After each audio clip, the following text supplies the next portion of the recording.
السلام علیکم سترنگی پاکستان کے ناظرین، پروگرام کامیابی کی داستان میں میں آپ کا دوست حسنین کریم سومرو۔ ناظرین، آج ہمارے ساتھ جو مہمان موجود ہیں وہ کسی تعارف کے محتاج نہیں، جناب انجینئر محمد علی مرزا صاحب۔ آج ہم ان سے ان کی زندگی کی کامیابی کے بارے میں جانیں گے۔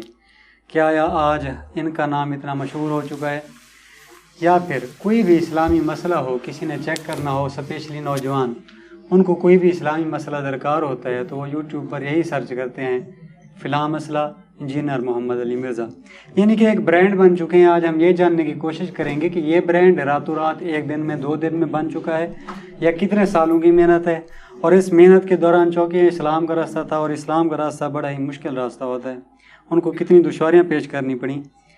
ایک شعر کے ساتھ آپ کی بات کراتا ہوں، ایک شعر ڈیڈیکیٹ کرتے ہوئے انجینئر محمد علی مرزا صاحب کو ڈائریکٹ ان سے آپ کی بات کرواتے ہیں کہ عرش والے میری توقیر سلامت رکھنا، عرش والے میری توقیر سلامت رکھنا، فرش کے سارے خداؤں سے الجھ بیٹھا ہوں۔ السلام علیکم علی صاحب۔ جی وعلیکم السلام ورحمۃ اللہ وبرکاتہ۔ شکریہ کہ آپ نے اپنا قیمتی وقت ہمیں عطا فرمایا۔ علی بھائی، کافی سارے نوجوان ایون کہ آپ کے اسٹوڈنٹس بھی ہیں، فالوور بھی ہیں، یا کوئی ایسے بھی ہیں جو فالوورز نہیں ہیں لیکن سنتے ہیں آپ کو، وہ یہ جاننا چاہتے ہیں کہ ان کے پاس کوئی بیک گراؤنڈ تاریخی نہیں ہے کہ علی مرزا کہاں سے سٹارٹ ہوا، کس سیکٹ سے تعلق رکھتے تھے، کس سیکٹ کو چینج کیا، پھر کہاں پر گئے، یہ تبدیلی ساری یوں سمجھ لیں ایک طرح کی ان کی زندگی میں ہی ایولیوشن کیسے آئی۔ تھوڑا سا اپنی زندگی کے بیک گراؤنڈ کے بارے میں بتا دیں، کون سے گھرانے میں پیدا ہوئے وغیرہ وغیرہ۔ لا حول ولا قوت الا باللہ، اللہم صلی علی محمد وعلی آل محمد۔ دیکھیں جی، جہاں تک میرا یہ دینی کیریئر ہے، اس کا تعلق ہے، تو یہ تو ماحول گھر سے ہی ملا۔ ٹھیک ہے۔ یعنی میں ایک اسٹرانچ قسم کی بریلوی فیملی میں پیدا ہوا۔ ٹھیک ہے۔ اور بچپن ہی میں آپ سمجھ لیں ٹین ایج کے اندر ہی مولانا الیاس قادری صاحب کی جو دعوت اسلامی ہے اس کے ساتھ تعلق بن گیا۔ اس کی وجہ سے دین کا شغف اپنی آپ سمجھ لیں میٹرک کی عمر میں آ چکا تھا، اس حوالے سے کہ دین پہ چلنا ہے۔ پھر نماز کی بھی ترغیب گھر سے ملی، والد صاحب بھی 5 وقت نماز پڑھنے والے۔ ٹھیک ہے۔ اور لیکن اصل میں جو آج مجھے آپ دیکھ رہے ہیں یہ تو آج کی بات ہے نا۔ ٹھیک ہے۔ ہاں، یہ ایک دن میں تو نہیں ہوا۔ ہاں جی۔ ٹھیک۔ 1994 میں جب میں FSC میں اسٹوڈنٹ تھا، اس وقت میں نے پہلی دفعہ پبلکلی درس و بیان کا سلسلہ شروع کیا، لیکچرز دینے کا۔ ٹھیک ہے۔ اور دعوت اسلامی کے پلیٹ فارم سے۔ اس سے پہلے زیادہ سے زیادہ وہ جو کتاب ان کی فضان سنت ہے وہ دیکھ کے پڑھ لیتے تھے۔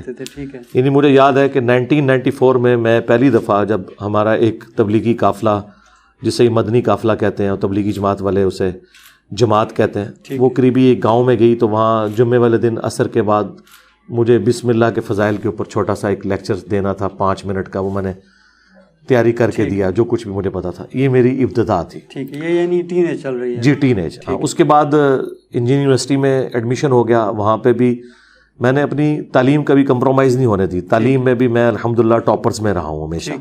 پیرلل میں وہاں پہ بھی دعوت اسلامی کا ماحول ملا، اور ٹیکسلا انجینئرنگ یونیورسٹی سے میں نے جو ہے میکینیکل انجینئرنگ میں ڈگری لی، تو ٹیکسلا کے ساتھ ہی ایک سمجھ لیں ایک اس کے ساتھ جڑواں شہر ہے واکینٹ، وہ دعوت اسلامی کا گڑھ تھا۔ ٹھیک ہے۔ تو وہاں پہ بھی آنا جانا رہتا تھا۔ 1996 میں نے مفتی اکمل صاحب جو QTV پہ آتے ہیں ان کے ساتھ اعتکاف بھی کیا۔ قادری صاحب۔ ہاں جی، قادری صاحب۔ اس وقت وہ ابھی درس نظامی بھی انہوں نے شروع نہیں کیا تھا، وہ صرف مبلغ تھے۔ ٹھیک ہے۔ اس کے بعد درس نظامی انہوں نے بعد میں کیا، لیکن اچھے مبلغ تھے، دین کا شوق تھا، تو ان کی صحبت بھی اعتکاف میں میسر آئی۔ پھر کرتے کرتے جب انجینئرنگ یونیورسٹی سے فارغ ہوئے اور پریکٹیکل لائف میں آئے، پھر پہلا شوق لگا کہ دعوت اسلامی میں ایک اختلاف ابھرا، جس کی وجہ سے میں دعوت اسلامی سے الگ ہوا۔ ٹھیک ہے۔ اور یہ ایک ٹرننگ پوائنٹ تھا۔ میں نے پہلی دفعہ یہ سوچنا شروع کیا کہ جن لوگوں سے ہم عقیدت رکھتے ہیں، ٹھیک ہے، ان میں بھی ایسی غلطیاں ہو سکتی ہیں ٹھیک ہے، جو آپ ایکسپیکٹ نہیں کر رہے۔ یعنی کہ ان کا آپس کا اپنا اختلاف تھا؟ جی، آپس کا نہیں، آپس کا اختلاف۔ ٹھیک ہے۔ اس میں ظاہر ہے کہ جب اختلاف ہوتا ہے پھر آپ کسی ایک طرف تو ہوتے ہیں نا۔ ہاں، ٹھیک ہے۔ تو الیاس قادری صاحب کے جو یہاں پہ کشمیر اور KP اور پنجاب تینوں صوبوں کے جو مشترکہ نگران تھے حاجی ابراہیم قادری صاحب، ہاں جی، ان کو ہم نے بڑا قریب سے دیکھا تھا، ہم نے ان کا کریکٹر بھی آبزرو کیا تھا۔ الیاس قادری صاحب کا تو صرف سنا ہوا تھا۔ جب ان کا آپس میں اختلاف ہوا تو ہمیں پتہ چلا کہ الیاس قادری صاحب ان کے ساتھ زیادتی کر رہے ہیں، تو ہم الگ ہوئے، یعنی باپا جانی۔ باپا جانی۔ ٹھیک۔ اور اسی دوران پھر میری جاب ہو گئی اسلام آباد میں. ٹھیک. تو پھر میں اس طرح کے جو جماعت والا معاملہ ہے اس سے کٹ آف ہو گیا. ٹھیک. لیکن پیرلل میں جہاں پر آفس کی طرف سے میری یعنی رہائش تھی وہاں پہ قریبی ایک مسجد تھی G10-4 کے اندر, اس کے اندر میں نے درس و بیان کا سلسلہ شروع کیا بریلویت فرقے کے پلیٹ فارم سے, لیکن کسی تنظیم کے پلیٹ فارم سے نہیں. ٹھیک.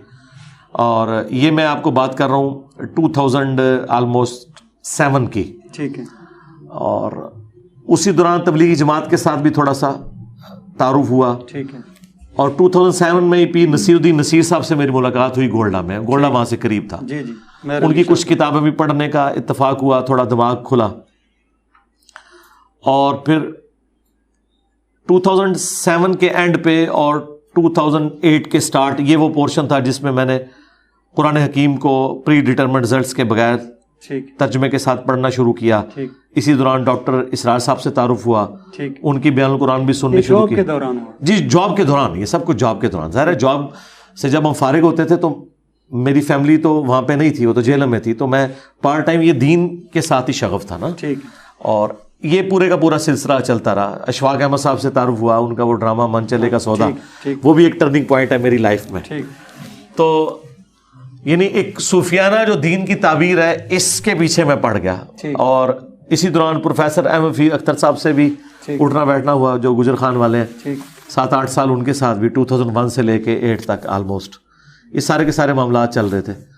اور 2007 نومبر میں جو تبلیغی جماعت کا رائے ونڈ والا اجتماع تھا, میں اس میں بھی گیا تھا. اور یہ ساری کی ساری چیزیں پیرلل میں چل رہی تھی. صرف ایک اہل حدیث مکتب ایسا تھا جسے میں نے اسٹڈی نہیں کیا تھا, وہ میں نے 2008 میں پھر انہیں بھی اسٹڈی کرنا شروع کیا.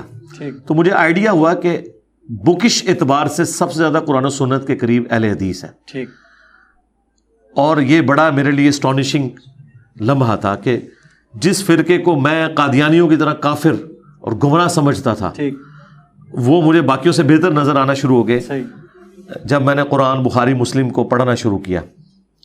میری کبھی خواہش نہیں تھی کہ اہل حدیث حق پہ ہوتے ہیں, یعنی توحید کی جھلک, توحید کی وجہ سے بھی, نماز بھی سنت کے مطابق. ڈاکٹر سرار صاحب سے بھی بات کی, ڈاکٹر سرار صاحب بھی مانے کہ جی قرآن و سنت کے سب سے قریب اہل حدیث ہیں. وہ خود بھی مانے کہ نماز کا طریقہ بھی رفع الیدین کے ساتھ ہے. اب نماز تو بیسک چیز تھی, اور توحید تو آپ 24 کیرٹ سونا ہے, اہل حدیث کی توحید زیرو کمپرومائز ہے اس میں. تو یہ میرے لیے ایک بڑا تھا. لیکن مجھے اہل حدیث کی کچھ خرابیوں کا بھی آئیڈیا ہونا شروع ہو گیا. ایک یزید کے ایشو کے اوپر, طلاق کے ایشو کے اوپر, چوتھے دن قربانی, مٹھی کے بعد داڑھی کاٹنا, اس کو وہ گناہ سمجھتے تھے. اس طرح کافی سارے ایشوز. میری خوش قسمتی تھی کہ مجھے پھر اہل حدیث میں استاد ایسے ملے جو ان ساری چیزوں کی وجہ سے خود بھی اہل حدیث سے تنگ تھے. وہ شیخ زبیر علی زئی صاحب رحمہ اللہ تعالی. تھوڑا سا بات یہیں سے کنٹینیو کرتے ہیں. آپ کنورژن ساتھ ساتھ ہوتی گئی یا صرف پڑھتے گئے؟ نہیں, کنورژن ساتھ ساتھ ہوتی گئی, لیکن یہ جو کنورژن ہو رہی تھی نا, یہ اسٹرانچ نہیں ہو رہی تھی. کیونکہ جب تک میں بریلوی تھا, میں دیوبند, اہل حدیث, شیعہ کو کافر سمجھتا تھا. میں نے زندگی میں کبھی ان کے پیچھے نماز نہیں پڑھی تھی. لیکن جب بریلویت ہی غلط نکل آئی نا, پھر میں نے کہا اگر یہ غلط ہے تو پھر سارے غلط نکل سکتے ہیں. تو بھائی اب سارے ٹھیک ہیں اس اعتبار سے کہ مسلمان ہیں, کسی کو کہیں غلطی لگی ہے, کسی کو کہیں. تو میرا یہ سافٹ ویئر جو ہے نا نارملائز ہو گیا. یعنی میں جب بریلوی تھا نا, تو جتنی اہل حدیث سے نفرت کرتا تھا نا, اہل حدیث میں آگے میں نے بریلویوں سے وہ نفرت نہیں کی. میں نے ان کی مسجد میں نماز پڑھنا نہیں چھوڑی, میں ان کے پیچھے نمازیں پڑھتا تھا. یہ سافٹ کارنر دینی تعلیم کا تھا یا یونیورسٹی کی تعلیم؟ یہ میں سارا کریڈٹ 99% اگر دوں گا تو یونیورسٹی کی تعلیم کو دوں گا. دین کے کیریئر میں تو آپ جو ہے وہ ماسٹر بن کے نکلتے ہیں, دہشت گرد بن کے نکلتے ہیں. تو یہ سارے کا سارا سافٹ میری دنیاوی تعلیم کی وجہ سے. کیونکہ ظاہر دین میں تو آپ کو یہ تعلیم ہی نہیں دی جاتی. دین کی تو بنیادی تعلیم یہ ہے کہ یہ فرقہ جنتی ہے, مخالفین سارے کافر ہیں, جہنمی ہیں. تو دین میں سے کہاں سے یہ بات نکلنی ہے؟ ایسے ہی. ہاں جی. ساتھ میں علی بھائی یہ بتائیں, داڑھی وغیرہ شروع میں ہی رکھی ہوئی تھی آپ نے یا؟ جی داڑھی تو میں نے, یعنی میری سچی داڑھی ہے. داڑھی میری نکلی ہے جا کے آلموسٹ آپ سمجھ لیں انجینئرنگ یونیورسٹی کے بھی فائنل ایئر میں جا کے. داڑھی لیٹ نکلی ہے میری. یعنی پھر کاٹی وغیرہ آپ نے نہیں ظاہر ہے کہ نہیں. میں تو یعنی پہلے بھی نکل آتی تو میں نے نہیں کاٹنی تھی. یعنی داڑھی کی تو میں نیت میٹرک لیول پہ ہی کر لی تھی کہ ظاہر ایک مذہبی تھا. جس فرقے میں کنورٹ آپ ہوتے گئے صاحب, ظاہر پھر بندے کو نا سوسائٹی کا, معاشرے کا, گھر کا بہت بڑا پریشر ہوتا ہے. اسپیشلی جی بریلوی فیملی تو ماتی. توبہ جی, مشکل وقت دیکھا ہے. ان تمام معاملات کو کیسے فیس کیا وہ بتائیں. بس فیس کیا جی, ظاہر ہے کہ اب جب یہ طے کر لیا کہ آخرت بنانی ہے, تو پھر آپ نے فیس تو کرنا ہے, ظاہر ہے فیملی کی طرف سے پریشر تو آتا ہے. ٹھیک. تو میں چونکہ شروع سے میری بڑی طبیعت ایکسٹروورٹ قسم کی ہے, میں کسی کو خاطر میں نہیں لاتا. یعنی جب میں بریلوی بھی تھا نا تو ایک کٹر تھا اور میں سمجھتا تھا یہ اس طرح ہے. تو جب مجھے یہ حق کی آواز پتہ چلی, ویسے ہمارے اکثر اسٹوڈنٹس حق کی آواز سننے کے بعد نا بزدل ہو جاتے ہیں. ٹھیک ہے. وہ اس میں میری تربیت کا بھی اثر ہے. میں کہتا ہوں یار سب سے محبت کرو, لیکن میں خود ایسا نہیں ہوں. ٹھیک ہے. میں بالکل بیک فٹ پہ نہیں گیا. ہر آنے والا دن میں فرنٹ فٹ پہ کھیلا ہوں, اور اس کا سب سے بڑا ثبوت یہ ہے کہ میں حق قبول کرنے کے بعد ایک جگہ بیٹھ نہیں کیا, ٹھیک ہے, چڑھ دوڑوں ساروں کے اوپر. میں نے کہا دیکھی جائے گی جو بھی ہے, میں نے یہ اپنے تک نہیں رکھنا, میں نے ہر بندے کو بتانا ہے. اور اس میں میں ایک اور شخصیت کا بھی ذکر ضرور کروں گا, مولانا اسحاق صاحب کا. ان سے میری ملاقات ہوئی تھی 23 مارچ 2012 کو. اہل حدیث, لیکن وہ بھی میری طرح کے ہی اہل حدیث تھے. یعنی وہاں ان کی خرابیوں کو ہائی لائٹ کرتے تھے اور ایک فرقہ واریت سے کافی حد تک نکلے ہوئے تھے. مولانا اسحاق صاحب سے جو میں نے سب سے بڑی بات سیکھی نا وہ یہ تھی کہ آپ جس سے بھی اختلاف رائے رکھیں, آپ نے اسے کافر نہیں کہنا. ٹھیک. اور نماز آپ نے سب کے پیچھے پڑھنی ہے. ٹھیک. اختلاف رائے کو اختلاف رکھنا ہے, اس مخالفت کو اس اینڈ پہ نہیں لے کے جانا. مجھے آج بھی وہ دن یاد ہے جب 23 مارچ کی ان دنوں چھٹی ہوتی تھی یوم پاکستان کی. 2012 کو جمعے کے دن 2012 میں 23 مارچ آیا تھا. 2013 میں ڈیتھ ہو گئی مولانا اسحاق صاحب کی 28 اگست کو رحمہ اللہ تعالی. تو میری وہ پہلی اور آخری ملاقات تھی ان سے. ہم نے پہلے ہی ان سے ٹائم لیا تھا, بلکہ انہوں نے فون کر کے بلوایا تھا مجھے, اور پھر اچھا موقع, ہم موٹر وے کے ذریعے اسلام آباد سے گئے اور ان سے ملاقات کی. میں نے انٹرویو بھی 40 کوسچنز کے ساتھ ریکارڈ کیے, وہ وہی والی ویڈیو. ہاں جی, وہ دیکھی ہوئی ہے آپ نے.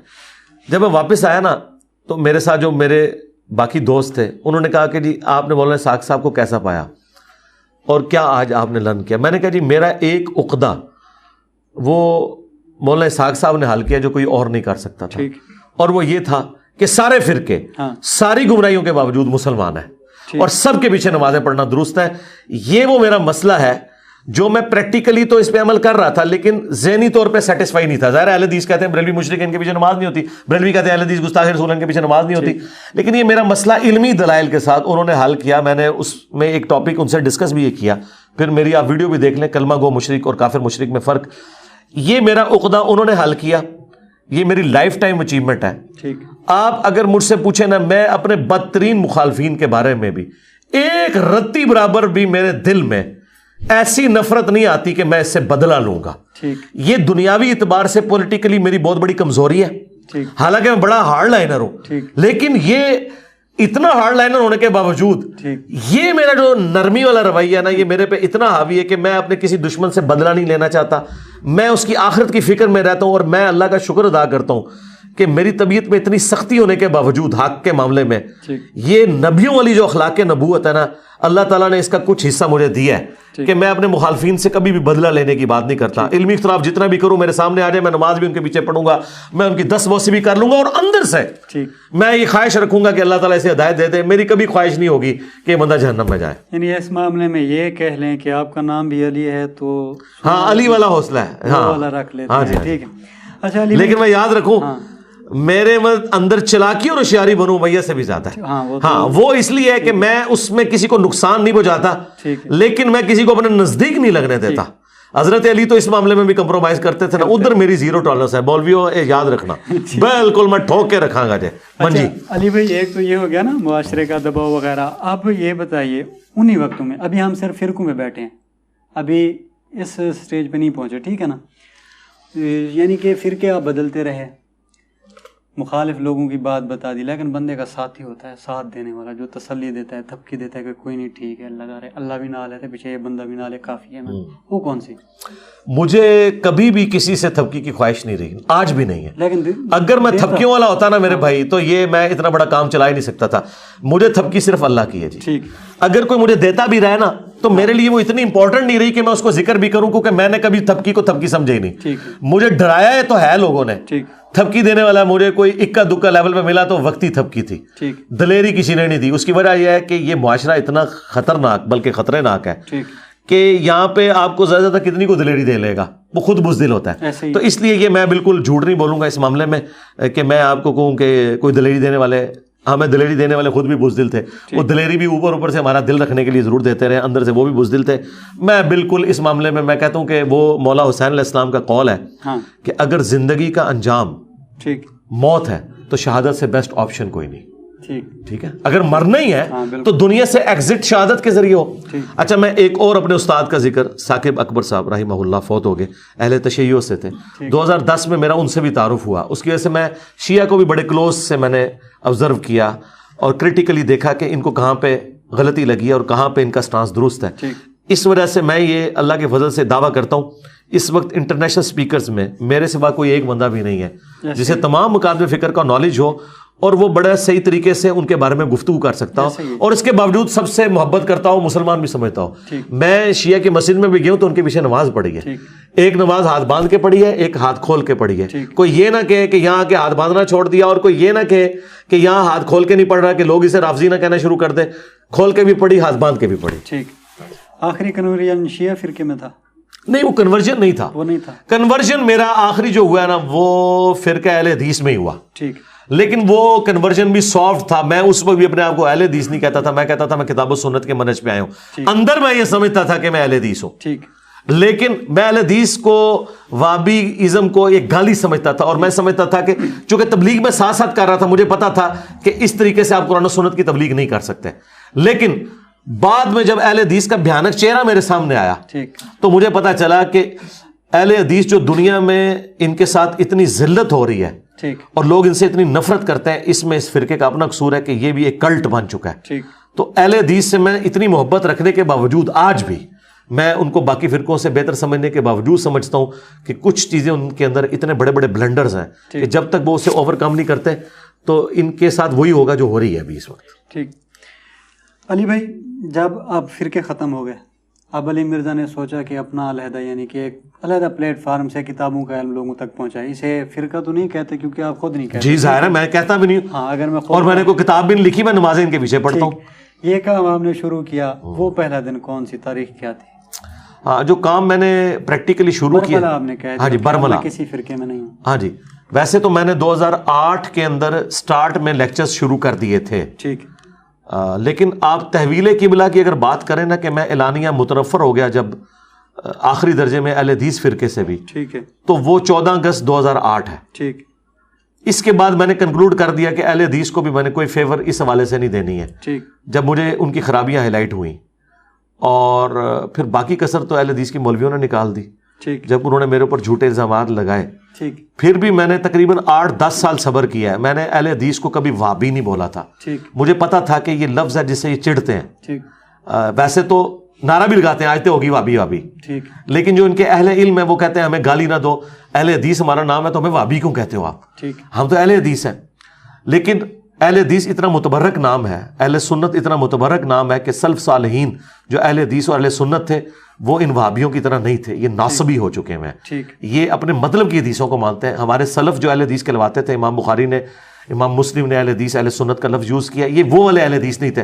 پھر میں نے کہا میں نے اب اہل حدیث لفظ کی عزت کرنی ہے, میں نے ان کو اہل حدیث نہیں کہنا. اب تقریباً 1.5-2 سال سے میں انہیں وہابی کہتا ہوں. ٹھیک. ہاں.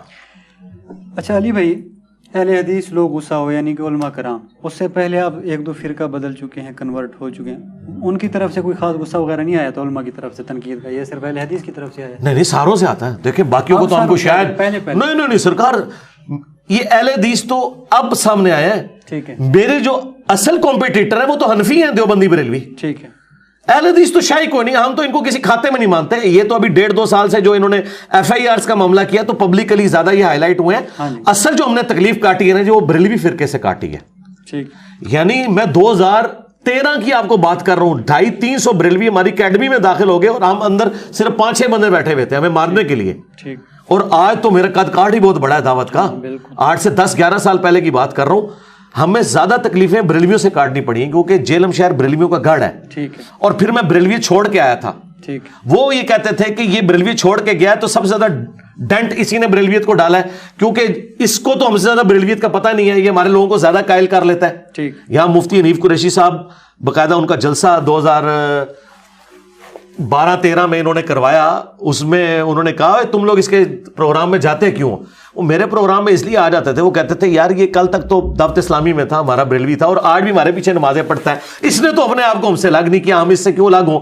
وہ میرے پاس آتے تھے, میں انہیں پیار سے سمجھاتا تھا, کرتے کرتے کرتے بریلوی جب کنورٹ ہوئے نا, ظاہر ہے میں میرے سارے قریبی دوست آلموسٹ جتنے بھی تھے سب کے سب ریورٹ ہو گئے, تو ہمارا زیادہ جو اختلاف تھا وہ بریلویوں کے ساتھ تھا. دیوبندی اہل حدیث تو سرکار شاہی کوئی نہیں, یہ تو بےچارے اتنے بزدل ہیں, ان کی تو کوئی سنتا بھی نہیں, یہ ملک بریلویوں کا ملک ہے.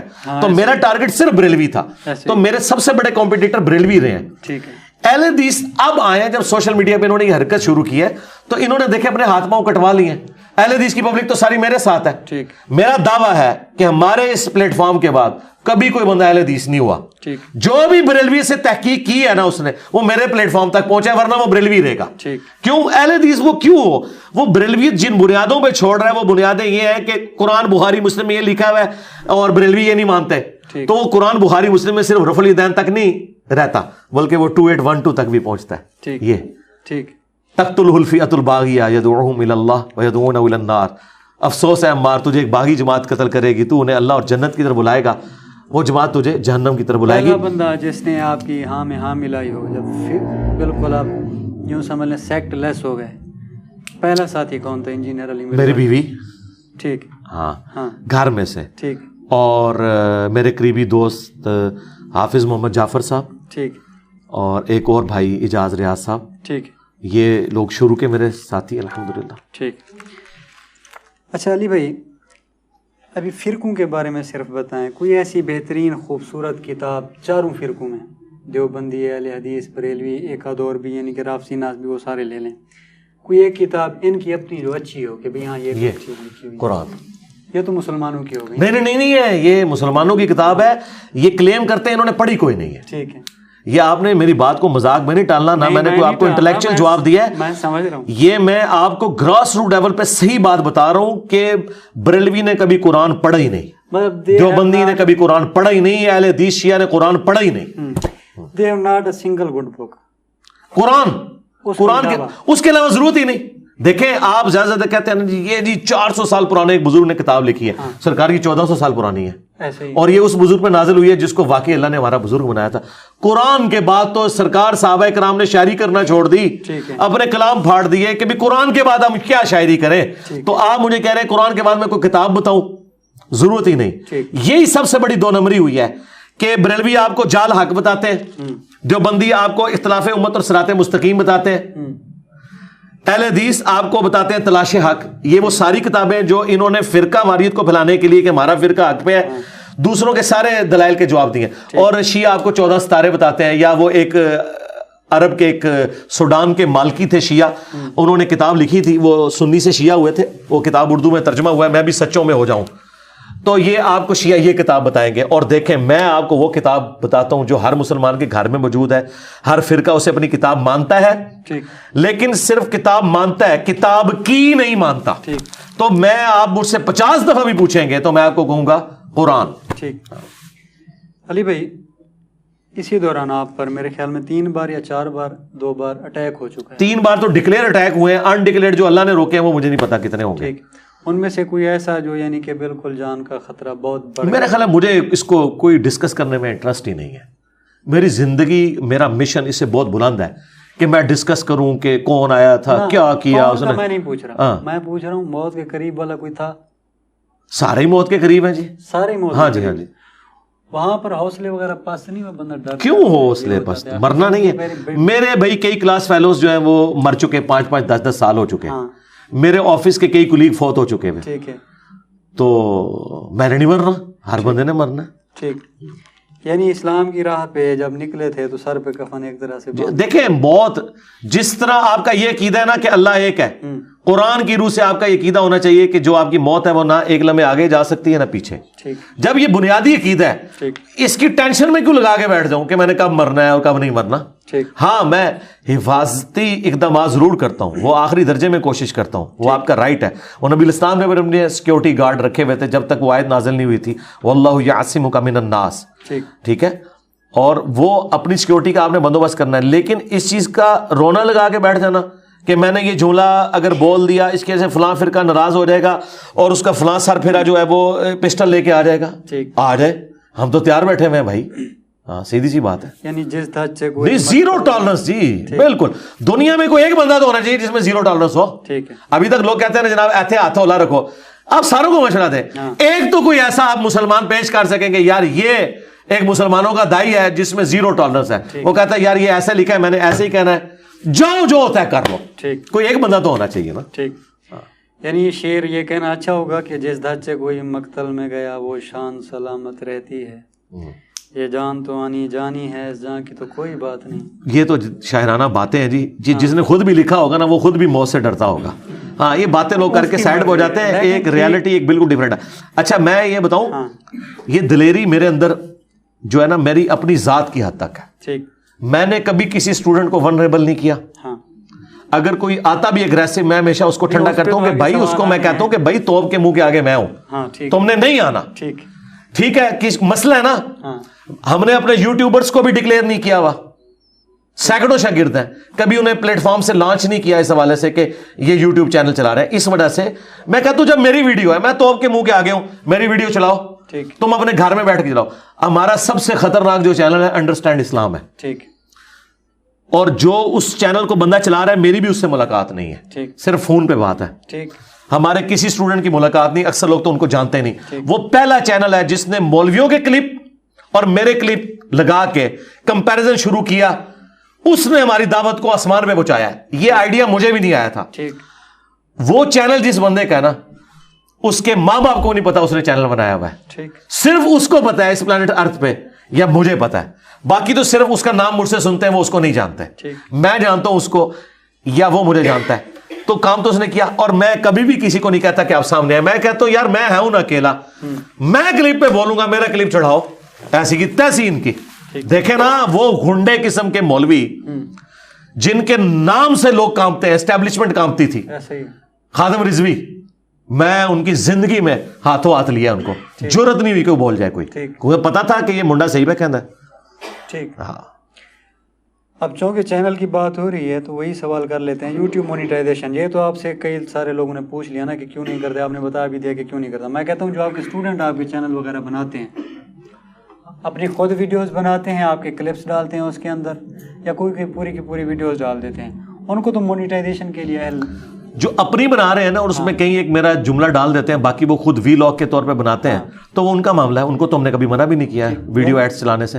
ہم منع ان کو کہتے ہیں جو اسپیسیفکلی صرف ہماری ویڈیوز چلاتے ہیں. اس کی وجہ یہ ہے کہ بھائی اگر آپ یہ کام کریں گے تو یہ میرا آپ کانٹینٹ یوز کر رہے ہیں نا. پلس مولویوں کے پاس ایک بہانہ آ جائے گا, وہ کہیں گے اس نے فرنٹ مین رکھے ہوئے. ابھی میں نے کچھ نہیں کیا تو میری طرف لوگوں نے منسوب کیا میرے پاس آئی فون ہے, کوئی کہتا ہے میرے پاس ویگو ڈالا ہے, کوئی کہتا ہے ایران سے سب کچھ آتا ہے. میں نے کچھ کیا نہیں ہوا, پھر تو میں سیدھا سیدھا بندوق ان کے ہاتھ میں دے دوں گا, مجھے فائدہ. آپ نے کچھ کیا ہی نہیں ہوا تو ان لوگوں کو خاطر خواہ لانے کی ضرورت نہیں. وہ بات یہ نا کہ میں اس کو ناجائز بھی سمجھتا ہوں نا, وجہ یہ ہے میں ویڈیو ایڈز کو جائز نہیں سمجھتا. ٹھیک ہے, آپ جائز نہیں سمجھتا, اس وجہ سے میں کہتا ہوں. ہاں اس وجہ آپ اسی طرف آ رہے ہیں, ویڈیو ایڈز کو آپ ناجائز سمجھتے ہیں عورتوں کی وجہ سے. ٹھیک ہے کہ ایڈ وغیرہ جو وومن رائٹس بیسیکلی اسلام میں ہیں کیا, اس کا اس کے ساتھ کیا تعلق ہے؟ وومن رائٹس تو ایک ڈفرنٹ, یہ بھی آ جائے, یہ لٹریچر کا سوال بھی ہو سکتا ہے. نہیں وہ سوال آپ کریں نا, اندر کا سوال جو ہے وومنز رائٹ اسلام میں یہ ہے کہ اسلام میں مردوں سے زیادہ عورتوں کے رائٹس ہیں, ایک جملے میں کہہ رہا ہوں. ہاں, آزادی کیا ہے ان کو؟ آزادی یہ ہے کہ جو اللہ نے دی ہے, مرد کو بھی کوئی آزادی نہیں ہے. مرد کو کوئی آزادی نہیں ہے کہ وہ شادی کے علاوہ کوئی چھپی دوستی رکھے, عورت کو بھی کوئی آزادی نہیں. موجودہ معاشرے کو دیکھتے ہوئے عورت جاب وغیرہ کر سکتی, جاب کر سکتی ہے اگر وہ مجبور ہے. اس کو جاب نہ کرنے کا ہم جو کہتے ہیں اس کو آنر دیتے ہیں. اب میری بیوی گھر بیٹھ کے میرے بچوں اور میرے مال کو وہ دیکھ رہی ہے تو وہ میری ڈیوٹی پوری کر رہی ہے. میرے نزدیک میں بلکہ اپنی بیوی اگلے دن ناشتہ لے کے ہی تو میں نے اس کو کہا کہ یار شادی کو ہمارے 18-19 سال ہو گئے, میں ایک دفعہ بھی تمہارے لیے ناشتہ کبھی بنا کے نہیں لے کے آیا. تو کبھی ایسا بھی ہونا چاہیے 19 سالوں میں ایک دن بھی ایسا نہیں, ہمیشہ تم ہی ناشتہ بنا کے لاتی ہو. تو اس نے کہا کہ آپ اپنا کام کر رہے ہیں نا, یہ میرا کام ہے, میں کر رہی ہوں. ٹھیک ہے, تو اس نے مجھے کہا کہ میں نے بھی تو وہ کام نہیں کیا کہ میں ایک دن بھی باہر جا کے کما کے لا کے آپ کو کچھ دیا ہو. میں نے کہا ٹھیک ہے, حوصلہ بنایا ہے, ٹھیک پکی دی ہے مجھے, تو پھر ٹھیک ہے بنا نہیں رہا ہوں, میں بنانا بھی کوئی نہیں. تو بات یہ کہ ہر بندے نے اپنی ڈومین کے اندر اپنا کام کرنا ہے نا. تو عورت کو اللہ نے رسپیکٹ دی ہے کہ وہ گھر کی رانی ہے, مرد کما کے لائے گا, اس کے ہاتھ میں پیسے رکھے گا اور وہ خرچ کرے گی, یہ اس کو عزت دی ہے اللہ نے. اگر اس کی مرضی ہے, خواہش ہے باہر کام کرنے کی, تب بھی نہیں. کیوں؟ وہ اولاد جو ہے وہ اور اس کے اپنے حقوق ہرٹ ہوتے ہیں. میں کہہ دیتا ہوں 10 کروڑ عورتیں ہیں پاکستان میں, ٹھیک, ایک عورت بھی مجبور نہیں ہے, سارے کے شوہر کما رہے ہیں. نہیں ایسا نہیں ہے. سن, مثال دے رہا ہوں, یہ بات مثال ہی غلط ہے. مثال سمجھ لیں, چلے کر لیں. ٹھیک ہے, سب مرد اپنی عورتوں کی خواہشات ضروریات پوری کر رہے ہیں. پھر جب مجھے میری بیوی کو بیٹا پیدا ہوتا ہے, بچہ ڈلیوری وغیرہ جب کرانی ہے, مجھے چاہ کے وہاں پہ یہ نہیں کہنا چاہیے کہ میں لیڈی ڈاکٹر کو اپنی بیوی دکھانا چاہتا ہوں, یا پھر اس وارڈ میں نرس کو ہونا چاہیے, جب میں اجازت ہی نہیں دے رہا نا. نرس کو تو کوئی مجبوری نہیں ہے, وہ جاب کرنے آ ہی نہیں سکتی. اس معاملے میں ایکسپلین دیکھیں, یہ بالکل ڈفرینٹ چیز ہے. ہاں, آپ نے ایک کیٹاسٹرافک کنڈیشن بتائی ہے جس کا تعلق جو ہے میڈیکل کی فیلڈ سے. ٹھیک, کسی بھی فیلڈ میں کہتا ہوں, پولیس آ رہی ہے نا, فیمیل پولیس, اس نے بھی گرفتار کرنا ہے نا فیمیل. ہم چاہتے ہیں فیمیل ہے, میل نہ ہے. جی. ہر معاملے میں جہاں پر بھی عورت جائے گی, عورت کی ضرورت. دیکھیں, آپ ان پرنسپل مجھ سے ڈسکشن کریں. ہاں جی. آپ سوال اگر یوں کرتے ہیں نا, کیا عورت کا جاب کرنا حلال ہے یا حرام, تو میں آپ کو کہتا حلال ہے. ٹھیک, اگلے سوال ویسے ہی ختم ہو جاتے ہیں. ٹھیک, میں نے حرام کی تو بات ہی نہیں کی ہے. میں نے بات کی ہے ضرورت کی, کہ فیملی کو کمپرومائز کرتے ہوئے کسی عورت کو جاب نہیں کرنی چاہیے. اگر کوئی عورت پیرلل میں اپنے معاملات چلا سکتی ہے, میں کہتا ہوں ٹیچرز عورتیں ہونی چاہیے, لیڈی ڈاکٹرز, گائناکالوجسٹ عورتیں ہونی چاہیے. ٹھیک, پولیس کے ڈپارٹمنٹ میں بھی جہاں پہ ضرورت ہے عورتیں ہونی چاہیے, نرسز میں ہونی بالکل ہوں. لیکن میں یہ کہتا ہوں کہ وہ عورتیں جن کی اپنی فیملی لائف ڈسٹرب ہو رہی ہے, ان کو فیملی لائف کے اوپر کمپرومائز کرتے ہوئے یہ معاملات نہیں کرنے چاہیے. اور مردوں کو بھی دیکھنا چاہیے. میں ان مردوں کے بھی خلاف ہوں جنہوں نے بیوی بچے اپنے ملک میں سڑنے کے لیے چھوڑ دیے ہیں, خود باہر کے ملکوں میں بیٹھے ہوئے ہیں. ٹھیک ہے, میں ان کے بھی خلاف ہوں. آپ ان بیسک رائٹس کے اوپر بات کریں, ان پرنسپل بات کریں, ڈاکٹرن کے اوپر بات کریں. جب اسپیسیفک یہ چیزیں آئیں گی, میری تو ویڈیوز 8 سے نہیں 7-8 سال سے ریکارڈ ہیں, میڈیکل ایجوکیشن ان اسلام. اس میں نے کہا ہے کہ اپنی بچیوں کو ڈاکٹر بنائیں, گائناکالوجسٹ بنائیں, ان کی ضرورت ہے, یہ کریں. ٹھیک ہے, لیکن یہ بھی غلط ہے کہ جتنی ڈاکٹر بنی ہوئی ہیں ان سب نے جابز کرنی ہے. نہ سب کو جابز ملنی ہے. جو کر سکتی ہے آسانی سے کریں. اور باقی اپنے گھر میں اگر بیٹھک کے اندر غریب عورتوں کا علاج کرنا چاہتی ہیں پیرلل میں, تو وہ ضرور کریں, کرنا چاہیے ان کو, بالکل کرنا چاہیے. اسی کے ساتھ ملتا جلتا سوال یہ ہے, اکثر یہ کلچرل بات ہے یا مذہبی بات ہے, پہلے تو یہ مجھے ایکسپلین کریں اس کے معاملے میں. وومن سمبل آف پرائڈ رکھ دیا جاتا ہے کہ عورت گھر کی عزت ہے, ابے دی پگڑی جیری ہے نا, وہ دیا تیرے سر ہوتے ہیں, پتر جو کچھ کرتا رہے. اسلام یہ بارے کی نہیں, عزت دونوں نے ہی خیال رکھنا ہے. اور اللہ کی وجہ سے رکھنا ہے, ماں باپ کی وجہ سے نہیں رکھنا, اللہ کی وجہ سے رکھنا ہے. ٹھیک ہے. اور دوسرا جو یہ آنر کلنگ ہوتی ہے, غیرت کے نام کے اوپر قتل, یہ بالکل اسلام میں حرام ہے. میں تو اس لیول پہ ہوں کہ آپ حیران ہوگے کہ یہ جو لوگ جہیز کے خلاف بولتے ہیں نا, تو میں اس کو پارشلی غلط سمجھتا ہوں جہیز ڈیمانڈ کرنے کو. لیکن جہیز دینا یہ بہت نیکی کا کام ہے. اگر آپ اپنے جوان بیٹے کو 2-2.5 لاکھ روپے کی موٹر بائک نہیں نکلوا کے دے سکتے ہیں, تو جوان بیٹی کو زیور کیوں نہیں آپ گفٹ کر سکتے؟ ایک روم فرنیچر کیوں نہیں گفٹ کر سکتے شادی کے اوپر؟ آج تک کسی نے نہیں کہا کہ یہ موٹر سائیکل نکلوانا حرام ہے. جہیز کو سارے لعنت کہہ رہے ہوتے ہیں. یعنی مرضی سے آسانی سے ہو سکتا ہے آپ سے, تو بیٹی کو ضرور ضرور دینا چاہیے, گفٹ دینا چاہیے. اچھا, 2 طرح کی شادیاں پاکستان میں ہوتی ہیں. ایک تو ادھر اپر پنجاب اور سینٹرل پنجاب میں ہوتی ہیں, جس میں شادی مشکل ہوتی ہے بیٹی والوں کی نا, جہیز کی ڈیمانڈ وغیرہ کرتے ہیں. دوسری ہمارے سرائکی علاقوں میں الٹ کام ہوتا ہے, وہاں پہ لڑکوں کے لیے شادیاں مشکل ہیں. ٹھیک ہے, یعنی کہ اس نے پلاٹ بھی بنوانا ہے, 5 مرلے کا گھر بھی, سعودی عرب میں بھی ایسے ہی, ہاں, لکھ کر دینا ہے پورا, یعنی کہ وہ والا سسٹم ہے. لڑکے یہ بھی ظلم کا نظام ہے. ظلم کا نظام جی غلط ہے. ویسے تو ٹھیک لگتا ہے ظاہری طور پر, نہیں کوئی ٹھیک نہیں لگتا, غلط ہے, عجیب سا نظام ہے ان میں. ہاں, لیکن اس میں ایک چیز یاد رکھیں, ابن ماجہ میں حدیث ہے, اپنے کف میں شادی کرو. اب یہ بہت بڑا ظلم ہے کہ ایک بچی جس کا پورا بلٹ اپ ایئر کنڈیشن میں ہوا ہے گرمیوں میں, اور آپ اچھے گھر سے اسے بیاہ کے لا کے جھونپڑی میں رکھ کے آپ اس کو حضرت فاطمہ کے فضائل سنانا شروع کر دیں, نہیں, یعنی چادر دے کے خود ہی پاؤں. جی. اور اگر یہ اپنے کف میں شادی کی جائے نا, ہم پلہ لوگوں میں یہ پرابلم کھڑے بھی نہیں ہوتے. ٹھیک, یہ لوگ ہمیشہ اپنے سے اوپر جانے کی کوشش کرتے ہیں, پھر اوپر والے ڈیمانڈ بھی کرتے ہیں دونوں طرف. ہاں, مجھے بتائیں, آپ غریب لوگ سے کہیں تو وہ کہے گا ہم تو پہلے ہی غریب ہیں, اگر لڑکے کے پاس مکان نہیں ہے تو کیا ہوا, کرائے پہ, ہم تو پہلے ہی کرائے پہ رہ رہے ہیں. وہ تو خود کہیں گے کہ ٹھیک ہے رکھ لو. ہاں, تو اپنے کف میں شادی رکھیں, ہم پلہ لوگوں. ٹھیک, زبردست جواب. اچھا علی بھائی, ایک ٹاپک تھا جس پر آپ نے بات بھی کی تھی, لیکن وہ بات بڑا ڈیٹیل میں ذرا نہیں گئی تھی. آپ ادھر ادھر گئے تھے, کمنٹس بھی نیچے آئے ہوئے تھے. اس ٹاپک پر تھوڑا سا, کون سا ٹاپک؟ اخلاقی لحاظ سے بھی مذہبی لحاظ سے بھی, وہ تھوڑا سا بریفلی بتائیں. ٹرانسجینڈر, خواجہ سرا, خسرا, اس بہت سارے نام ان لوگوں کو دے دیے جاتے ہیں. ٹھیک ہے, ان کے بارے میں اسلام میں کیا احکامات ہیں؟ حالانکہ رائٹس میں نے بتائے, حالانکہ کافی سارے مذاہب میں ان کا مقام بہت بلند و بالا. جیسے ہندو مذہب کو لے لیں تو وہاں پر ان کو کہتے ہیں اردھنا ایشور، یعنی کہ ایشور کی نہیں وہ تو کہانی ہے نا، وہ کہانی ہے، یعنی عزت کرتے ہیں، ریسپیکٹ ہے، نہیں عزت تو ہے وہاں پر اسلام میں باقاعدہ مینشن ہے، وہ نہ کریں اور بات ہے، مینشن ہے، نہیں اسلام میں بھی مینشن ہے، کیوں نہیں مینشن، اسلام میں بھی مینشن ہے. کیا مینشن ہے؟ مینشن یہ ہے کہ جو بیسک ہیومن رائٹس ہیں وہ تو آپ نے سب کو دینے ہیں، ٹرانسجینڈرز کو بھی دینے ہیں جو باقی لوگوں کے بھی حق ہیں. ٹھیک، ٹرانسجینڈرز جو ہے وہ اس کو ایز اے پروفیشن اڈاپٹ کر کے بے حیائی کو عام کریں، عورتوں کے پاس بیٹھ کے جو ہے وہ لوگوں کی عورتوں کے بارے میں باتیں کریں، تو اس چیز کو تو ناپسند کیا گیا. ان کی فطرت میں ہو، نیچر میں ہو، نہیں فطرت میں ہو، لیکن وہ لوگوں کو تو جا کے نہ ورگلائیں، یہ چیز ہے. ہاں اپنے فیملی میں تو ضرور رہیں. اچھا اس کے لیے پھر آپ کو یہ کرنا ہوگا کہ آپ لوگوں کو ایجوکیٹ کریں گے، ٹھیک ہے. لیکن اگر کوئی بندہ اس لیول پہ اترا ہے کہ اس کی ایسے کوئی ڈینجرس، تو وہ صرف ٹرانسجینڈر نہیں، وہ عورت بھی جو بی بی سی لندن بنی ہوتی ہے، پورے محلے کے گھروں میں گھومتی ہے، ایک ہی باتیں دوسری جگہ، ہم تو اس عورت اور مرد کو بھی اجازت نہیں دیتے کہ وہ آپ کی فیملی کے ساتھ ملے.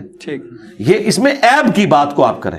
اگر اس طرح کے عیب نہیں ہے تو آپ کو ایجوکیٹ کرنا ہے. جس طرح ایک معذور بچے کے ساتھ جو ذہنی معذور ہے، گھر والے یوزڈ ہوتے ہیں، اس کو ٹیکل کرنا جانتے ہیں، اس طرح ٹرانسجینڈرز کو بھی ٹیکل کرنے کے لیے معاملات ہونے چاہیے. ایک طرح سے ابنارملٹی ہے. آپ مجھے اسلام کو تو چھوڑ دیں، مجھے بتائیں پاکستان میں کیا مرد و عورت کے حقوق ہیں؟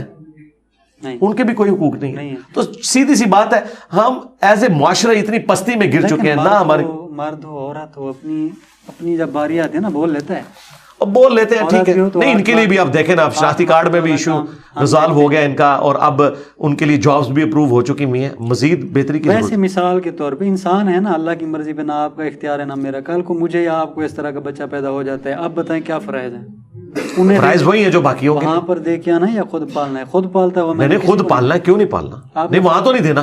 اس کو آپ اسلام سے کیوں جوڑ رہے ہیں جو ان کی اپنی آرگنائزیشن بنی ہوئی ہے؟ اسلام تو نہیں، یہ پاکستان کا کلچر ہے، اس کا اسلام سے کیا لینا دینا؟ کل کو آپ مجھے کہیں کہ جی ایک لمبی داڑھی اور پگڑی والے نے غیرت کے نام کے اوپر اپنی بیٹی کو قتل کر دیا جس نے کورٹ میرج کر لی تھی، تو یہ آپ کا اسلام ہے. میں کہوں گا اسلام کہاں سے ہے؟ یہ ان کا کلچر ہے، یہ بھی کلچر ہے، اس کا اسلام سے کوئی لینا دینا نہیں. اور پاکستان میں کلچر کو زیادہ فالو کیا جاتا ہے جی. اور یہاں دین بھی حادثاتی ہے. آپ دیکھیں ہیروئن کی سمگلنگ بھی کر رہے ہیں، ایئرپورٹ پہ پکڑے جاتے ہیں، نماز بھی پڑھ رہے ہوتے ہیں. ٹھیک. ہاں اچھا علی بھائی، آپ تھوڑا سا آگے مزید حساس سوال بھی آئیں گے، اور اس میں سے بھی ایک سوال میں نکالوں گا بعد میں ٹرانسجینڈر والے میں سے. آپ کے ایک دوست بہت ہی سوشل میڈیا کے نا جو بہت مشہور ہوئے، آپ کی بڑی ایک یوں سمجھ لیں پیار محبت کی داستانیں چلتی رہی، مفتی طارق مسعود صاحب. جی جی. انہوں نے کچھ عرصہ پہلے نا ایک کمنٹ پاس کیا تھا، شاید ان کو معلوم نہیں ہوگا، لیکن اس پر ان کا پھر کوئی رجوع یا معافی وغیرہ کے کلمات نہیں آئے. 3-4 دن پہلے آپ کی ویڈیو اس ٹاپک پہ چڑھی ہے، اس کے لیے میں ایز اے سرائیکی پرسن آپ کا شکر ادا کرتا ہوں. انہوں نے بات کی تھی کہ جو عورتیں ہوتی ہیں بائک پر اس طرح سے بیٹھتی ہیں، جی جی جی، ایک ٹانگ ادھر کر کے اور ایک ٹانگ جی ادھر کر کے. شاید ان کو پتہ نہیں تھا، وہ انہوں نے عورتوں کو اس طرح سے بیٹھے ہوئے دیکھا ہوگا ایک طرف پہ. لیکن ہمارے سرائیکی علاقوں میں، بلوچ علاقوں میں، وہاں پہ برقع پہنا جاتا ہے ٹوپی والا، جو یعنی کہ یہاں سے جو پہنتے ہیں نا وہ پورا کورڈ ہوتا ہے اس طرح سے. جی جی جی. ٹھیک ہے. اس میں عورتیں دوسری طرح اس طرح سے بیٹھ ہی نہیں سکتی، خدشہ ہے، اور باپردہ طریقے سے رہتی بھی ہیں جس طرح وہ رہتی ہیں.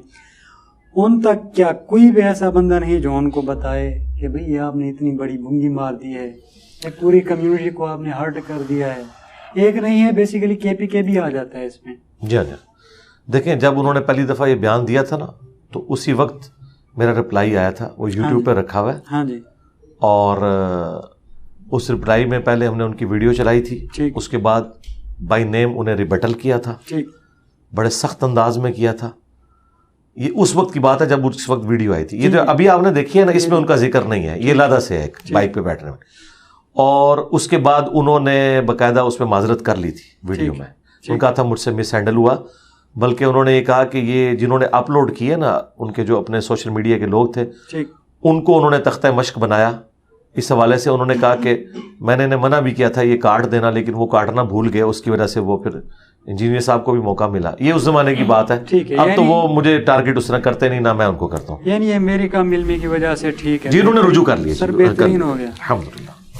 دوسرا ان کا مسئلہ یہ ہے کہ ان کا فیم جو ہے سارا کا سارا شادی کی وجہ سے نا، 3 شادیاں تھے، 4 شادیاں. ٹھیک ہے. ان کی مشہوری بھی اسی وجہ سے ہوئی. ٹھیک ہے، اچھی بات ہے، اگر سنت ہے تو کر بھی لینی چاہیے. جبکہ آپ کا موقف یہ ہے کہ اگر ایک کی استطاعت بھی نہیں تو آپ ایک بھی نہیں کریں گے، نہیں کر سکتے. وہ ایسے کہہ رہے ہوتے ہیں کہ لازمی کریں، کرنا چاہیے، جس کی استطاعت ہے وہ کرے. لیکن جس طرح اب یہ مزاح والا سوال بھی ہے، لیکن ایک سیریس نوٹ پہ دیکھا جائے تو سیریس سوال بھی ہے. جس طرح کسی بھوکے کے آگے آپ برگر وغیرہ، شاورمے وغیرہ اس طرح کی مہنگی مہنگی چیزیں کھائیں تو آپ گناہ کے طرز میں آتے ہیں. اللہ کو یہ بات ناپسند ہے. ٹھیک ہے، تو نوجوان کافی سارے ایسے ہیں، میں نے کہا بات ہنسنے کی ہے لیکن بات سیریس ہے، سنجید. نوجوان کافی سارے ایسے ہیں جو 2-2 3 شادیاں کر ہی نہیں سکتے. آپ ان کے آگے بار بار آ کے کہتے ہیں میں نے جی 4 کی، میں 4 ڈشیں ڈیلی بیسس پہ کھا رہا ہوں. ٹھیک ہے، ان کو ایک بھی نہیں مل رہی. گناہ نہیں ہوگا؟ یا مفتی ہونے کی وجہ سے، عالم ہونے کی وجہ سے آپ لوگ ایسی باتیں کر بھی دیں تو بری ہوتی؟ میرا خیال ہے یہ انداز درست نہیں ہے بات کرنے کا، ایسے کرنا ہی نہیں چاہیے. اور دوسری بات، میں سب سے پہلے تسلی کی تو ضرورت ان نوجوانوں کو ہے جن کے بارے میں آپ نے ان کی طرف سے ہمدردی کی ہے. ہاں ایسے ہی. تو میں ان کو بالکل کلیئر کٹ بتاؤں گا کہ یہ پھولوں کی سیج بالکل نہیں ہے. ایک شادی بھی چلانا، شادی میں صرف ایک ایلیمنٹ نہیں ہے، اس کے ساتھ کئی چیزیں جڑی ہوئی ہیں.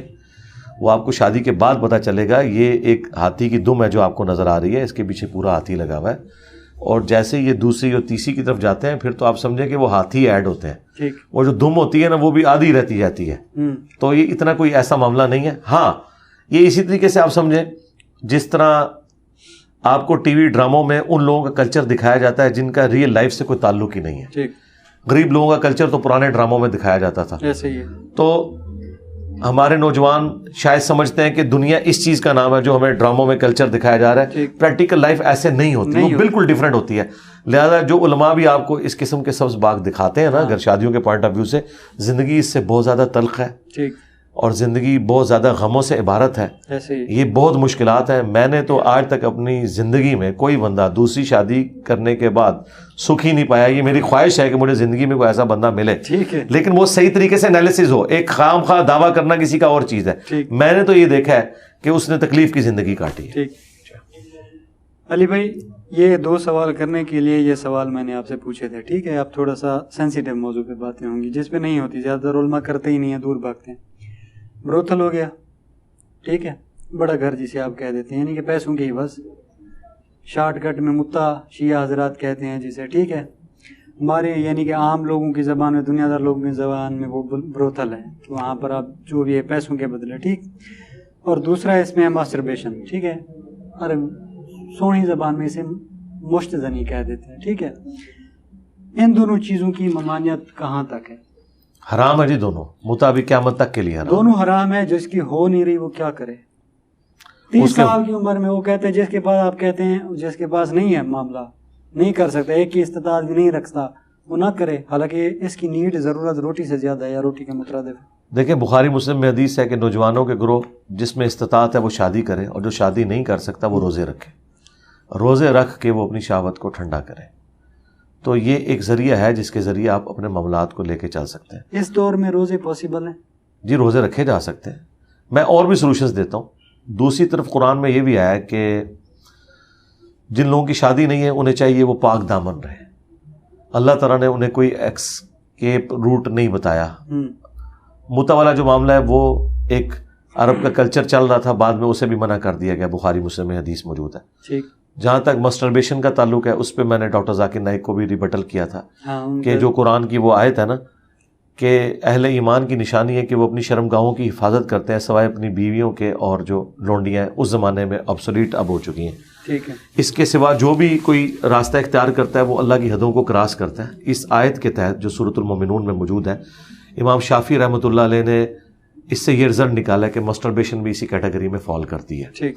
میں یہ مانتا ہوں چند ایک اکا دکا لوگوں کے ایسے اقوال ہیں جنہوں نے ایز اے لاسٹ ریزارٹ اس کی اجازت دی ہے، لیکن اسلام کے کلچر میں یہ چیز نہیں سائنس اور آج کل ڈاکٹر بھی دے رہے ہیں.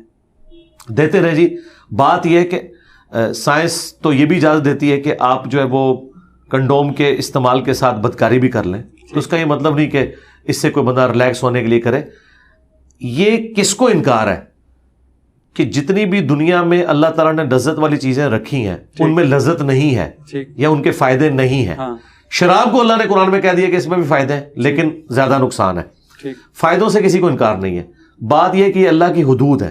اللہ کی جو حدود ہے نا، ان حدود کا خیال رکھنا ہی تو آپ کا دنیا میں ٹیسٹ ہے.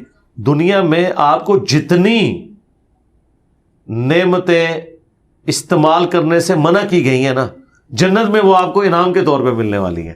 دنیا میں مرد کے لیے ریشم منع ہے، جنت میں قرآن میں آیا کہ ریشمی لباس ہوگا. دنیا میں سونا اور چاندی منع ہے، اور چاندی ایک خاص حد تک وہ انگوٹھی کے طور پہ جائز ہے، سونے کو آپ لے لیں. اور قرآن میں آیا کہ سونے کے کنگن جنتیوں کو پہنائے جائیں گے. دنیا میں آپ ایک وقت میں 4 سے زیادہ عورتیں نہیں رکھ سکتے، اور احادیث میں کثرت ازواج جو حوروں کی شکل میں وہ چیزیں آئی ہیں. تو یہ دنیا میں جو نعمتیں حرام کی گئی ہیں ان کا افطار جنت کی زندگی ہے. اب آپ دیکھیں، ایک آپ کو آپشن دی جائے دنیا میں آپ کو مثال سے سمجھاتا ہوں. اگر گورنمنٹ یہ اناؤنسمنٹ کرے کہ آپ لاہور سے لے کر پنڈی تک کا جو 5 گھنٹے کا ریل کار کا سفر ہے یہ کھڑے ہو کے کر لیں، اور پنڈی پہنچتے ہی پوری زندگی آپ کے گھر کا خرچہ حکومت اٹھائے گی، آپ کے بچوں کا میڈیکل، ان کی تعلیم، سب کچھ، صرف 5 گھنٹے آپ صبر کر لیں، آپ کہیں گے ٹھیک ہے. اچھا، اللہ تعالیٰ کا کہہ رہا ہے کہ دنیا کی زندگی میں صبر کر کے حدود اللہ کا خیال رکھو، میں تمہیں ہمیشہ کی زندگی دوں گا. یہاں تو اربوں سال کا فرق ہے، بلکہ کمپیریزن ہی کوئی نہیں. تو یہاں پہ بھی روزہ رکھیں، آخرت میں افطار کریں گے. اگر آپ دنیا اورینٹیڈ ہو جائیں گے نا کہ میں نے دنیا میں سب کچھ اویل کرنا ہے، تو آپ سیکس کو تو ذرا سائڈ پہ رکھیں. مجھے بتائیں، دنیا میں جن لوگوں کے اوپر ظلم ہوتا ہے، جوڈیشری سے ان کو انصاف نہیں ملتا، کیا آپ ان کو الاؤ کریں گے؟ میں آپ کی زبان میں بات کرتا ہوں. جو لوگ اپنے آپ کو سیکولر یا سول سوسائٹی کا بڑا علم بردار سمجھتے ہیں، کیا مجھے سول سوسائٹی کی اجازت دے گی کہ اگر دنیا کی جوڈیشری سے آپ کو انصاف نہ ملے تو آپ قانون ہاتھ میں لے کر اپنے باپ یا بیٹے کے قاتل کو ڈائریکٹ جا کے گولی مار دیں؟ نہیں دیں گے. تو سیکس میں آپ کیوں اجازت دیتے ہیں کہ آپ چونکہ شادی نہیں ہو رہی تو آپ آؤٹ آف ویڈ لاک کام کرنا شروع کر دیں؟ وہاں کیوں آپ اجازت دیتے ہیں؟ جس طرح آپ اس کو معاشرے کے لیے زہر قاتل سمجھتے ہیں، ہم فری سیکس کو بھی معاشرے کے لیے زہر قاتل سمجھتے ہیں. تو کسی معاملے کو تو آپ نے مانا، لیکن آج مجھ سے آپ پوچھیں، میں مسلمان ہوتے کہوں گا کہ ہٹلر ایک ظالم شخص تھا. ہٹلر نے یہودیوں کو ناحق قتل کیا. دنیا کی کوئی عدالت ہٹلر کو 60 لاکھ دفعہ یا چلے محتاط اندازہ 6 لاکھ دفعہ ان معصوم یہودیوں کے قتل کے عوض پھانسی نہیں لٹکا سکتی. لیکن اللہ تعالیٰ اس بات پہ قادر ہے کہ قیامت والے دن ہر ایک یہودی کے بدلے میں اسے جو ہے وہ ٹانگے اور سزا دے جو اس نے ظلم کیا. ٹھیک ہے، تو دنیا میں تو آپ کو انصاف بھی نہیں ملتا، دنیا میں آپ کو کئی چیزیں نہیں ملتی. آخرت کا دن ہے ہی اس بات کے لیے، اور آخرت کا مقدمہ اس پہ قائم ہے کہ دنیا میں آپ کو انصاف نہیں ملے گا، تو آپ نے صبر کرنا ہے، کوئی اسکیپ روٹ نہیں تلاش کرنا. یہ یعنی کہ خدا کے قوانین میں کچھ چیزیں آ جاتی ہیں. جی، خدائی قوانین ہے، وہاں پہ خاموشی اختیار کرنی. اب آپ مجھے یہ بتائیے کہ اگر خدا کو ہم مانتے ہیں تو خدا نے جو آخرت میں عذاب رکھا ہے اس کے بدلے اگر دنیا کا ہم مزہ دیکھیں تو وہ ایک لمحے کے لیے بھی نہیں ہے، وہ انسان تصور بھی نہیں کر سکتا. میں کہتا ہوں یہ آج گورنمنٹ یہ اناؤنسمنٹ کرے نا کہ کوئی شخص اپنی بیوی کے پاس بھی گیا اور ہمیں پتا چل گیا، تو آپ کے ساتھ یہ کام ہم کریں گے کہ آپ کو 5 منٹ کے لیے دہتے ہوئے تندور میں الٹا لٹکائیں گے. ٹھیک ہے، تو لوگ تو اپنی بیوی کو طلاقیں دے کے بیٹھ جائیں گے. ایسے ہی.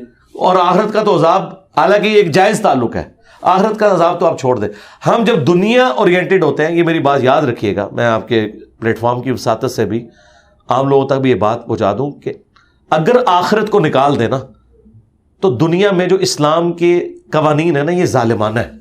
ٹھیک ہے، اسلام جسٹس کا نظام نہیں دیتا اگر آپ آخرت کو نکال دیں. ہاں، آخرت کے ساتھ جوڑ کے اسے دیکھیں تو اسلام سے پرفیکٹ نظام کوئی نہیں ہے. ہم مانتے ہیں کہ دنیا میں جو آپ سولوشنز تلاش کر رہے ہیں نا وہ وقتی طور پہ آپ کو ریلیف دیں گے، لیکن معاشرے میں انارکی بھلائیں گے. جو اسلام کہتا ہے نا کہ تکلیف پہ آپ نے صبر کرنا، انصاف نہیں ملا، آپ نے ایکسٹرا جوڈیشل ایکٹیویٹی پرفارم نہیں کرنی، آپ نے کوئی آؤٹ آف ویڈ لاک کوئی معاملات لے کے نہیں چلنے، آخر میں اللہ تعالیٰ آپ کو کمپنسیٹ کرے گا. اور اس پہ ایک حدیث ہے مسلم شریف کی، بڑی رکت انگیز حدیث ہے کہ جب جنتی جنت میں پہنچنے والے ہوں گے، جہنمی جہنم میں، اللہ تعالیٰ فرشتوں سے کہے گا کہ اس شخص کو بلا کے لاؤ میرے پاس جس نے دنیا میں تکلیف کی زندگی کاٹی میری وجہ سے اور سکھ کا ایک لمحہ نہیں پایا.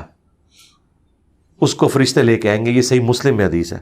اللہ تعالیٰ فرشتوں سے کہے گا ذرا صرف جنت کا ایک پھیرا سے لگواؤ. ٹھیک ہے، وہ جنت کا پھیرا لگا کے جب واپس آئے گا اللہ تعالیٰ پوچھے گا کوئی دنیا میں تکلیف دیکھی؟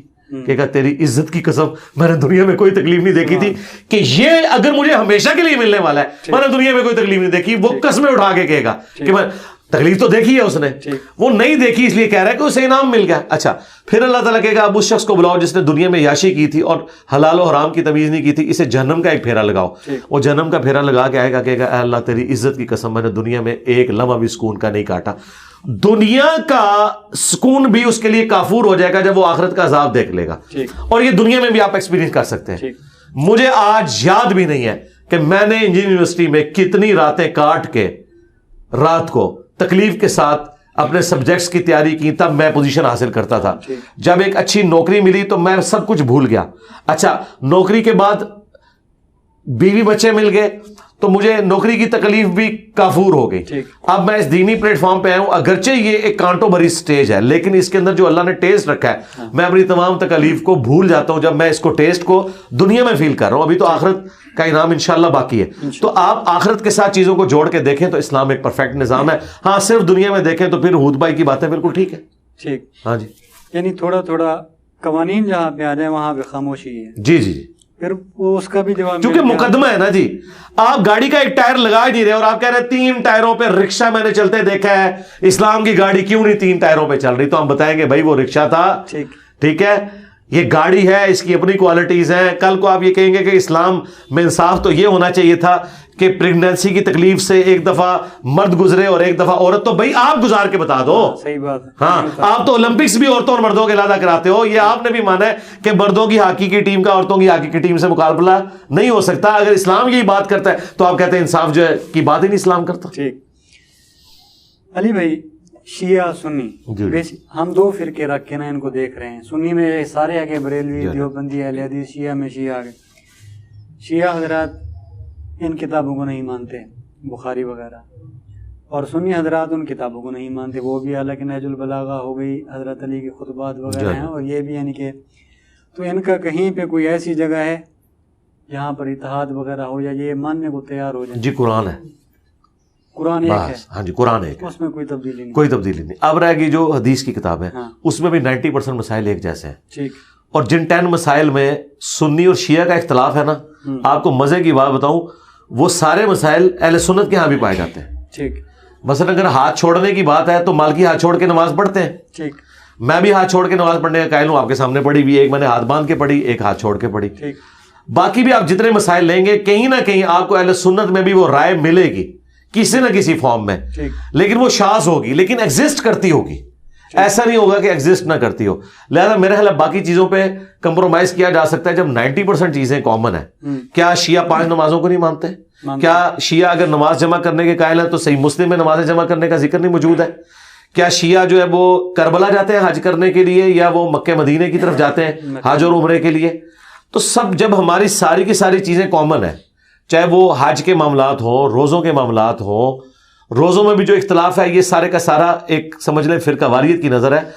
باقی آج کی ڈیجیٹل کلاک جو گوگل کی کلاک ہے جس میں ٹائمنگ سن سیٹ اور سن رائز کے ہیں, گوگل نہ سنی ہے نہ شیعہ ہے, وہ تو صحیح ریئل ٹائم بتاتا ہے کہ یہ سورج نکلا ہے, یہ غروب ہو گیا. آج کے دن بھی وہی مسئلے بنا کے رکھنا کہ سنیوں کے ٹائم ٹیبل کے اندر 10 منٹ میں نے ایڈ کر کے ہی روزہ کھولنا ہے, اور سنیوں نے جان بوجھ کے شیعہ کو چڑھانے کے لیے خصوصاً اہل حدیث 3 منٹ پہلے ہی روزہ کھول لینا ہے, تو یہ زیادتی ہے. ٹھیک, علی بھائی کتابیں بخاری ہو گئی یا صحاح ستہ کی جتنی بھی ہیں, ٹھیک ہے, لکھی گئی اس وقت, صاحب ظاہر اس وقت بادشاہی وغیرہ اہل بیت وغیرہ کی تو نہیں تھی. جی جی جی, کبھی بھی آپ کوئی کتاب نکالنے کی کوشش کرتے ہیں تو بادشاہ کا انفلوئنس ہمیشہ ہوتا ہے. ٹھیک ہے, پاور ایک لگتی ہے. تو ان چیزوں کو کیسے سچا مان لیا جائے؟ اب وہ سچا ایسا مانا جائے گا, پہلے تو آج کی بادشاہت اور آج کے میڈیا کے اوپر اس سے قیاس نہ کریں. امام بخاری نے اگر صحیح بخاری لکھی تھی نا تو آپ کیا سمجھتے ہیں پوری دنیا میں بخاری پھیل گئی تھی؟ کاتب لکھتے تھے بھائی, یا وہ امام بخاری کے پاس تھی یا ان کے 8-10 اسٹوڈنٹس کے پاس. جب پوری رعایا میں 10 بندوں کے پاس بخاری ہو تو حکمران وقت کو کیا فرق پڑتا ہے؟ فرق تو آپ پڑا ہے اسلام 360 اور پرنٹنگ کی وجہ سے. اس زمانے میں حکمرانوں کو پتہ ہی نہیں چلا کہ محدثین نے ہمارے ساتھ کام کیا ڈال دیا ہے, جس کا سب سے بڑا ثبوت یہ ہے کہ حکومت فقہ حنفی کے پاس رہی بنو عباس کی. اوور آل مسلم ورلڈ کے اوپر فقہ حنفی انہوں نے 600-700 سال نافذ کر کے رکھی. کتاب بھی میرے خیال میں ان کی امام ابو حنیفہ کی قبول ہوئی تھی. نہیں, امام حنیفہ کی تو کتاب ہی کوئی نہیں, ان کی طرف منسوب فتاوی جات ہیں. ٹھیک ہے, پوری فقہ حنفی انہوں نے نافذ کر کے رکھی ڈنڈے کے زور پر. ٹھیک, جبکہ بخاری سے لے کے ابن ماجہ تک جو سنیوں کی کتابیں ہیں یہ ساری اینٹی فقہ حنفی ہیں، کیونکہ یہ حدیث کی بنیاد پہ ہے۔ اچھا، جہاں پہ امام حنیفہ کے مسائل ٹھیک ہیں وہ ٹھیک ہے۔ یہ لوگ کتابیں لکھتے رہے، یہ اس لیے سروائیو کر گئے کہ انہوں نے کتابیں لکھی تو اپنے 8 10 15 اسٹوڈنٹس، یہ جھوٹ بولتے ہیں، کوئی ہزاروں کا مجمع ان کے سامنے بیٹھا ہوتا تھا۔ ہزاروں کا مجمع اس وقت ہوتا تھا جب امام بخاری کسی دوسرے شہر گئے، کوئی جلسہ ان کا ارینج کیا ہے، وہ کہتے ہیں جی امام بخاری آئے ہیں، چلیں 2 حدیثیں حضور کی سنائیں۔ تو انہوں نے وہاں حدیثیں مار تو نہیں انہیں سنانی تھی نا، انہیں بھی پتا تھا کہ میں نے یہاں سنانی ہے انما الاعمال بالنیات یا سبحان اللہ و بحمدہ کی فضیلت، تو وہ سنا دیتے تھے، لیکن نوٹس میں اپنا سب کچھ لکھتے تھے اور اپنے اسٹوڈنٹس کو وہ آگے ٹرانسفر کرتے تھے، اور وہ کاتب سے لکھا جاتا تھا۔ کاتب کتنی نقلیں تیار کرے گا، وہ نقلیں نہ گورنمنٹ لیول کے اوپر رائج ہوتی تھی، انڈیویجول نوٹس تھے۔ ان کو جو عروج ملا ہے نا، وہ سرکار یہ آپ جس ایرا میں آئے نا اس میں عروج ملا ہے، اور ابھی دیکھیں فقہ حنفی کا زور ٹوٹ گیا، یعنی پاکستان انڈیا بننے سے پہلے تک فقہ حنفی نے پوری دنیا میں پنجے جمائے ہوئے تھے۔ یہاں پہ مغل حنفی، وہاں پہ سلطنت عثمانیہ حنفی۔ مجھے بتائیں قرآن و حدیث والوں کے لیے تو دنیا میں جگہ ہی کوئی نہیں تھی، اور شیعہ تو بیچارے شاہی کوئی نہیں، ان کو تو کسی کھاتے میں نہیں مانتے تھے۔ کعبے میں انہوں نے 4 مسئلے ڈالے، شیعہ کا کوئی مسئلہ ہی نہیں ڈالا، 4 ہی سنیوں کے ڈال دیے، حنفی شافعی مالکی حنبلی۔ یہ جمود جو ٹوٹا ہے نا، یہ اب خلافت علی منہاج النبوہ دوبارہ واپس آنی ہے، اس کے لیے یہ معاملہ ٹوٹا ہے۔ مسلمان تھے، انہوں نے فقہ لی بھی ہے، یہ 4 اپنے بنا کے لگا دیے بھی۔ یہ تو انشاءاللہ آپ دیکھیں گے نا، تو دیکھیں جس کو سمجھ آ گئی ہے وہ پھر اس طرح کے جملے بولتا ہے نا، یہ کیسے مسلمان ہے۔ میں یہ کیمرے میں بولتا ہوں اور بڑے احترام کے ساتھ بولتا ہوں، رحمۃ اللہ علیہ بھی کہتا ہوں ان کے بابوں کو۔ ہاں جی، صحافی پوچھ لیں گے تو عوام، ٹھیک ہے نا۔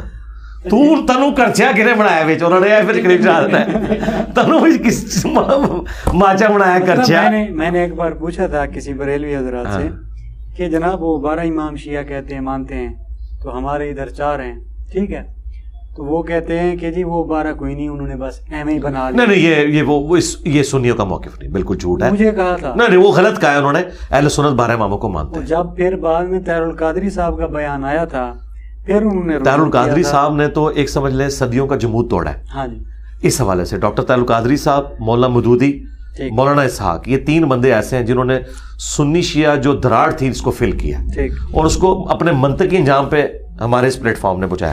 اب وہاں پہ واپس آئے، وہ جو آپ کہہ رہے تھے نا کہ حکمرانوں کا انفلوئنس، اگر انفلوئنس، میں نے تو لاجیکلی ثابت کیا کہ حکمرانوں تک بات پہنچ نہیں، انفلوئنس کیا ہونا ہے، کیونکہ 4-5 کاپیاں بخاری کی، آگے کیا لینا دینا۔ اچھا، اور اگر بھی پہنچتا بھی ہے، آپ سمجھیں کہ اس کے باوجود بھی ہو سکتا ہے کوئی ایک نسخہ چلا گیا ہو، تو ہم کہتے ہیں کہ پھر اہل بیت کی شان میں حدیثیں کیوں ہیں بخاری مسلم میں؟ سب سے زیادہ تکلیف دہ چیز جو ناسبیوں کے لیے ہو سکتی ہے نا، وہ حدیثیں عمار ہے، وہ بخاری میں نہ ہوتی۔ اہل بیت کی شان میں حدیثیں ہیں، اتنی زیادہ نہیں ہیں۔ اب آپ زیادہ چھوڑ دیں سرکار، آپ بریلوی فقہ سے تعلق رکھتے تھے، یہ جو ان کے دربار وغیرہ کا سین ہوتا ہے، یہ دربار والے جتنے بھی بابے ہیں ان کے پاس اور کچھ ہونا ہو نفسیات کا علم ہوتا ہے، ٹھیک۔ یہ جب اپنی دستاریں وغیرہ بانٹتے ہیں، 10-20 دستاریں ان لوگوں کو دیتے ہیں جو پیسے والے ہوتے ہیں، جو چندہ دیتے ہیں، ٹھیک۔ 4 سے 5 ان کو لازمی دیں گے تو صحیح معنوں میں حقدار اور نیک پاک سب پارسا عوام میں مشہور ہوں گے، ٹھیک ہے۔ تو حدیث میں اہل بیت کا ذکر، جی میں اس کو یوں ریپیٹ، جی میں اس کا بھی کاؤنٹر کرتا ہوں، میں یہ میں بات آپ کی درست مان لوں، ٹھیک۔ جب یہ 2 نمبریاں کر رہے ہوتے ہیں تو دنیا میں سیانے لوگ موجود ہوتے ہیں نا جو 2 نمبری ان کی پکڑ لیتے ہیں، تو مجھے بتائیں امام بخاری، امام مسلم کی یہ 2 نمبری اس زمانے میں کس نے پکڑی ہے؟ کسی نے ہائی لائٹ کی ہو یا آج کوئی ہائی لائٹ کر کے بتائے؟ دوسری بات، ان لوگوں نے تو اپنی لائف سٹیک پہ لگوائی ہے ان چیزوں کی وجہ سے۔ امام نسائی شہید کیوں ہے؟ خصائص علی لکھنے کی وجہ سے ہو گئے نا یار۔ ایک بندہ اپنی جان دے کے منوا رہا ہے کہ میں شیعان علی میں سے ہوں، اب آپ کہیں کہ نہیں اس نے ڈکوسلا کیا، اہمی حضرت علی کے فضائل لکھ دی ہیں۔ اگر امام نسائی جس نے اپنی جان دی حضرت علی کے دفاع میں، اگر وہ آپ کو یہ بتائے کہ حضرت ابوبکر، عمر، عثمان بھی نبی الاسلام کے سچے محبین تھے، چاہنے والے تھے اور خلفائے راشدین تھے، تو ان کی بات نہیں پھینکی جا سکتی کیونکہ اس شخص نے اپنی جان دی ہے۔ جو بندہ اپنی جان دے دیتا ہے، اب آپ اسے کیا گلا کریں گے کہ وہ 2 نمبری کر رہا ہے؟ اور یہی بات میں اپنے لیے بھی کرتا ہوں کہ میں نے اہل بیت کے دفاع میں اپنی لائف سٹیک پہ لگائی ہوئی ہے۔ میرے بارے میں تو کوئی گمان نہ کرے کہ میں سب کچھ دکھلاوے کے لیے کر رہا ہوں۔ میں نے تو اہل البیت کا وہ دفاع کیا ہے کہ اللہ کے فضل سے صدیوں میں کسی شخص نے اتنی دلیری کے ساتھ نہ سنی نہ شیعہ میں اتنی جرت کی ہے کہ وہ دفاع کر سکے۔ تو اب بھی اگر کوئی شک کرتا ہے تو بس شک کرتا ہے مر جائے۔ لوگوں نے تو خدا کی ذات میں بھی شک کرتے ہوئے مر گئے، لوگ تو نبی کی ذات میں بھی شک کرتے ہوئے مر گئے۔ اس کا کاؤنٹر ہے علی بھائی، کرے یہ یعنی کہ محبت بھرے لوگ تھے، یعنی کہ امام نسائی نے حضرت ابوبکر، حضرت عمر، حضرت عثمان صاحب کو اچھا کہہ دیا، ٹھیک. اور عقیدت کے معاملے میں آپ کا خود کا بھی بیان ہے، میں بھی مانتا ہوں کہ عقیدت کے معاملے میں بریلوی بہت زیادہ اوپر چلے جاتے ہیں، صحابہ وغیرہ کو ماننے میں بھی اخیر تک مانتے ہیں. صحابہ نہیں، صحابہ کا تو آپ نام لے رہے ہیں، بابوں کو مانتے ہیں، پیر فقیروں کو. صحابہ کے ساتھ کیا؟ ٹھیک ہے، بابوں کو اخیر لیول کا مانتے ہیں، یعنی کہ ان کا وہ آ جاتا ہے کہ یار یہ میرے پیر کا بیٹا ہے، اس کے قدم میں بڑھ جانا، یہ ٹھیک ہے. وہ آپ کے علاقوں میں جنوبی پنجاب میں زیادہ ہوتا ہے، ادھر اب کتے کے ملا ہے ان کا. اب ہاں جی، ہاں جی، اب اس سے پہلے نہیں. تو سرکار آپ بات کریں نا، اللہ کا شکر ادا کریں. بہت پیچھے جا کے اب کیا نکالنا ہے؟ کیا نکالنا ہے؟ جب ان کا عقیدہ اس طرح کا ہے، پھر جب فدق لینے گئی تھی بی بی، حق بنتا تھا نہیں بنتا تھا، نبی کی بیٹی تھی، محبت ہی دے دیتے. ہاں جی، اس کا میں جواب دوں گا. فدق کا ایشو ہو یا باقی سارے ایشوز ہوں، اگر ہم اہل سنت کی کتابوں کو چھوڑ کے شیعہ کتابوں سے اپنا موقف ثابت کر دیں، پھر آپ کیا کہیں گے؟ پھر تو آپ کو کوئی تردد نہیں ہونا چاہیے نا ماننے میں. اگر ہم نہیں میں یہ بات کر رہا ہوں، آخری حال یہی ہو سکتا ہے نا کہ میں جیوز اور کرسچنز کو ان کی کتابوں سے اپنے نبی کی پروفیسیز بتا دوں. تو اگر میں نہج البلاغہ سے مولا علی علیہ السلام کے خطبات نکال کے بتاؤں ابو بکر عمر کی شان میں، اچھا، اور میں اس سے اپنا مقدمہ ثابت کر دوں، تو بخاری مسلم کی تو مجھے ضرورت ہی نہیں ہے. سب سے پہلے تو شیعہ سے جو ہمارا بنیادی اختلاف ہے وہ فدق کے اوپر نہیں ہے، وہ خلافت کے مسئلے کے اوپر نہیں ہے. شیعہ سے ہمارا بنیادی عقیدہ کا جو اختلاف ہے وہ عقیدہ توحید کے اوپر ہے، کہ انہوں نے اہل البیت کو منی گاڈز بنا کے خدا کے مقابلے پہ اپنا مشکل کشا اور حاجت روا مان لیا، جو قرآن کی ویلیشن ہے ایاک نعبد و ایاک نستعین. نہج البلاغہ میں مولا علی نے جو خط لکھا ہے حسن ابن علی کے نام، انہوں نے کہا ہے کہ حسن بیٹا یاد رکھنا، تو اس کی اولاد ہے جس نے عنقریب مر جانا ہے، زندہ صرف اللہ نے رہنا ہے. تو نے ہر مشکل ہر پریشانی میں اللہ ہی کو پکارنا ہے، اور حسن یاد رکھنا اللہ کا جو دربار ہے یہ وہ دربار ہے کہ اس نے اپنا کوئی دربان بھی مقرر نہیں کیا. اور ساتھ مولا علی نے کہا کہ اللہ تعالیٰ کو اس حوالے سے بھی کوئی حاجت نہیں کہ تم کسی کا واسطہ اور وسیلہ ڈال کے اس کی طرف جاؤ، ڈائریکٹ تمہاری بات سننے والا ہے. اگر مولا حسن کو مولا علی یا علی مدد نہیں سکھا رہے، ایون مولا علی اپنا وسیلہ بھی نہیں بتا رہے، جو وسیلہ کے نام پہ انہوں نے توسل کے نام کے اوپر استعانت کو ثابت کر دیا ہے، تو سرکار اب اس سے بڑی میں بات اور کیا بتاؤں؟ نہج البلاغہ سے بتا دی اور اس سے بڑھ کر قرآن سے بتا دی.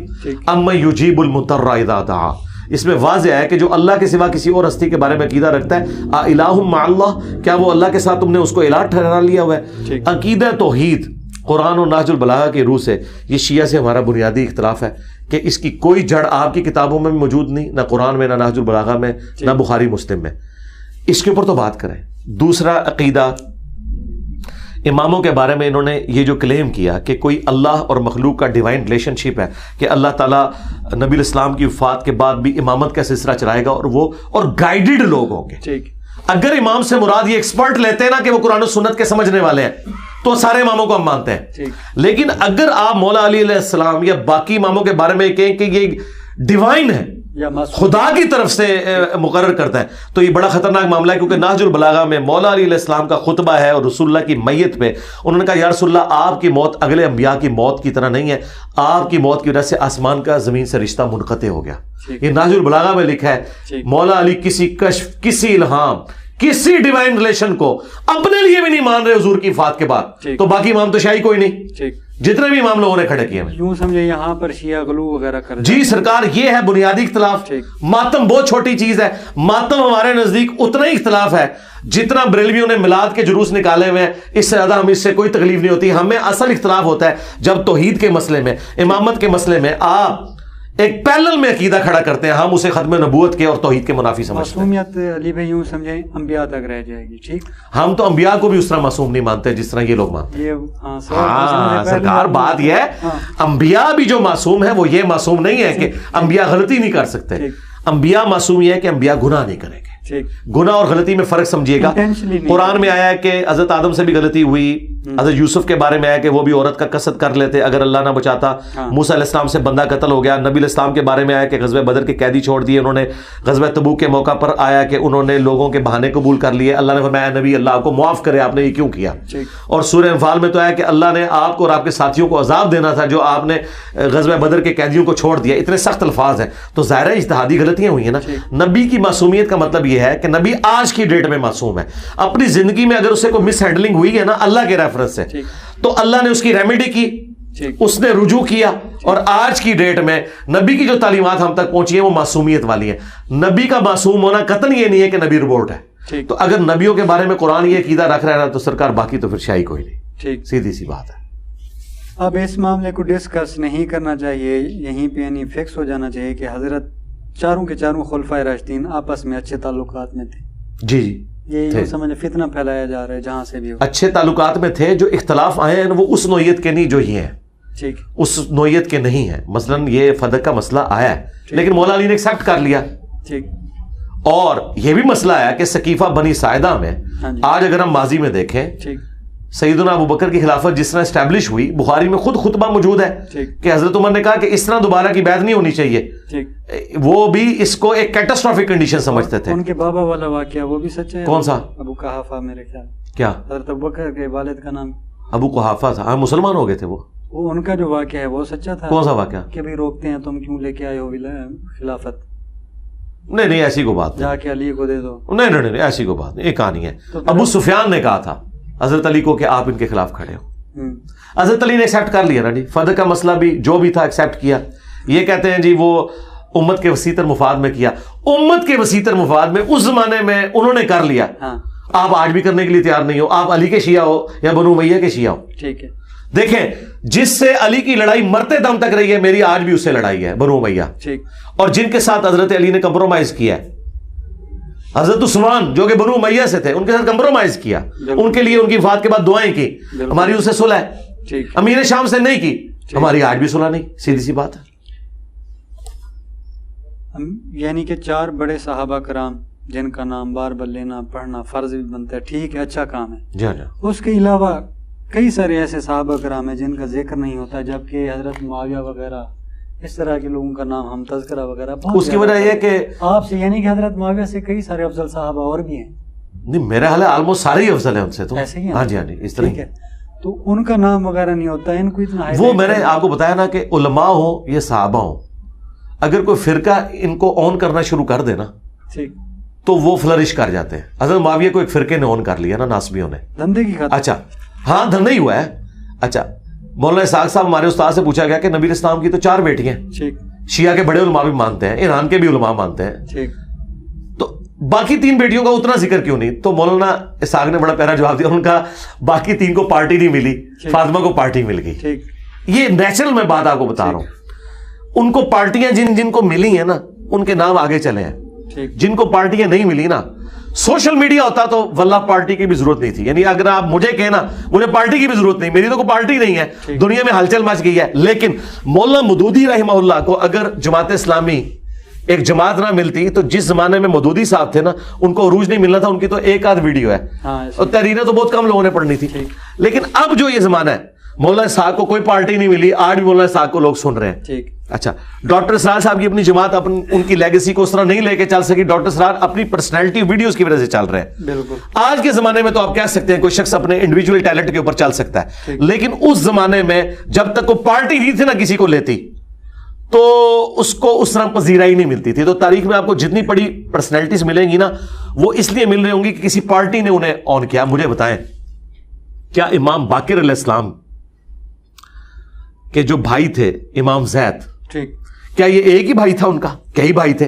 امام زین العابدین کے 2 بیٹوں کو کیوں پذیرائی ملی ہے؟ اس لیے کہ اثنا عشری نے امام باقر کو لے لیا, اور جو زیدیہ تھے انہوں نے امام زید کو لے لیا. اچھا اس کے بعد آپ آئے امام جعفر کہ کیا 2 ہی بیٹے تھے, اسماعیل اور موسیٰ کاظم؟ نہیں اور بھی تھے. موسیٰ کاظم کو اثنا عشری نے لے لیا, اسماعیل کو اسماعیلیہ نے لے لیا, باقی بیٹوں کو پارٹیاں کو نہیں ملی, ان کے نام بھی نہیں آج کسی کو پتا. ان کے تو اتنے بیٹے اور بیٹیاں ہوتی تھیں.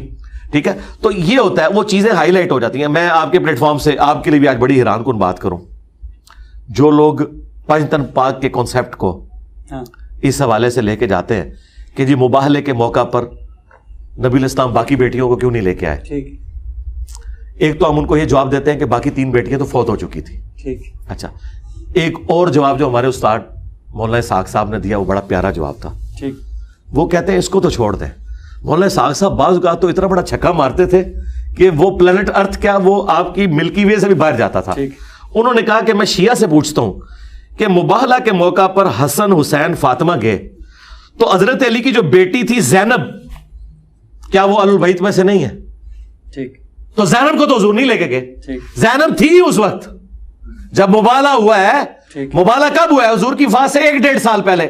سیدہ زینب تھی حضرت علی کی بیٹی، لیکن مباہلے کے موقع پر حضور زینب کو نہیں لے کے گئے.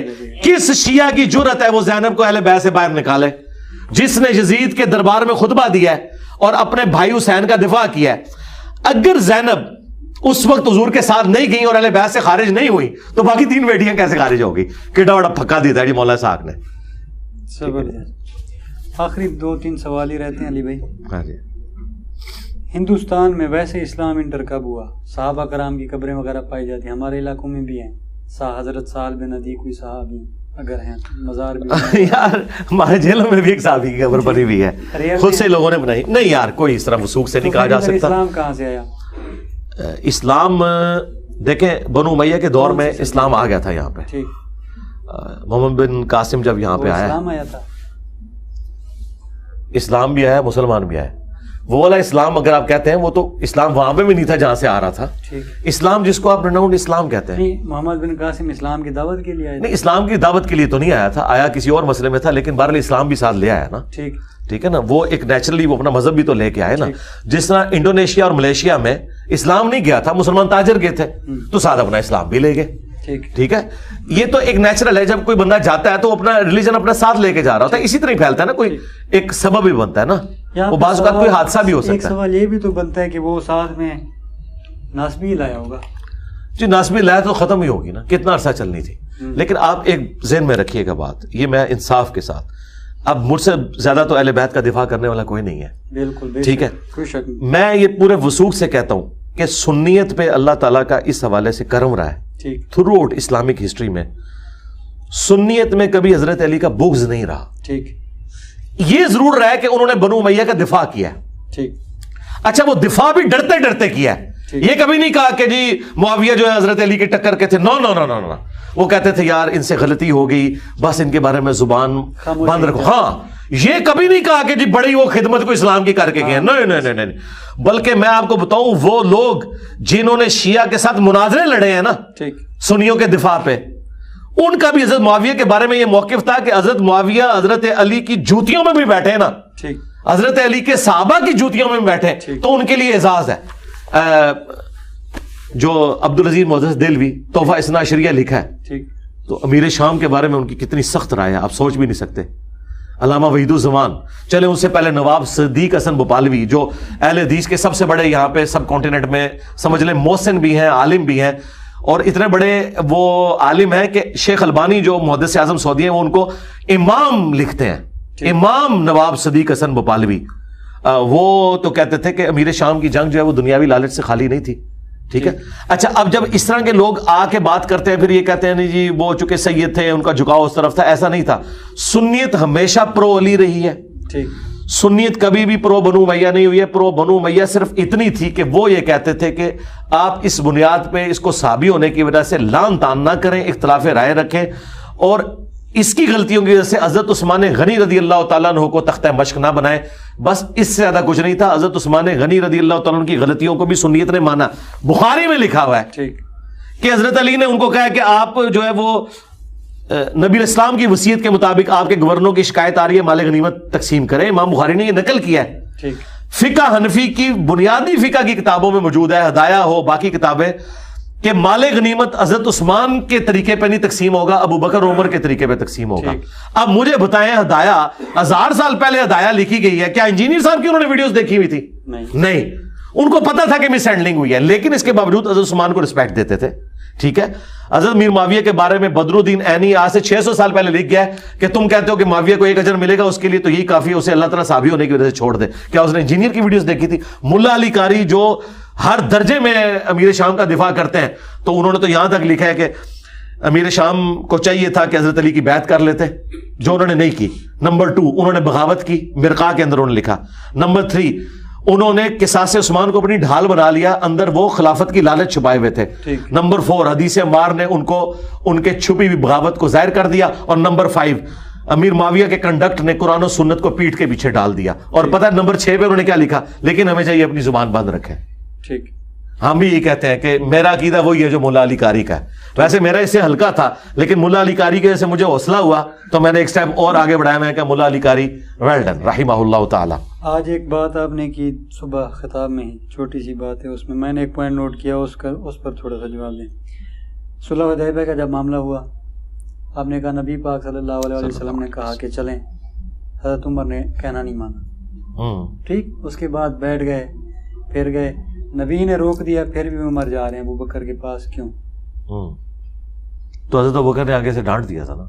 گئے کیوں؟ ہاں گئے اس لیے کہ حضرت عمر کی طبیعت, میں 14 صدی کا بندہ, جہاں پہ نبی کا فرمان آ جاتا ہے تو ایسے کر لیتے ہیں. کدھر آپ کدھر کرتے ہیں؟ کتنے مسلمان کرتے ہیں؟ کوئی بھی نہیں کرتا.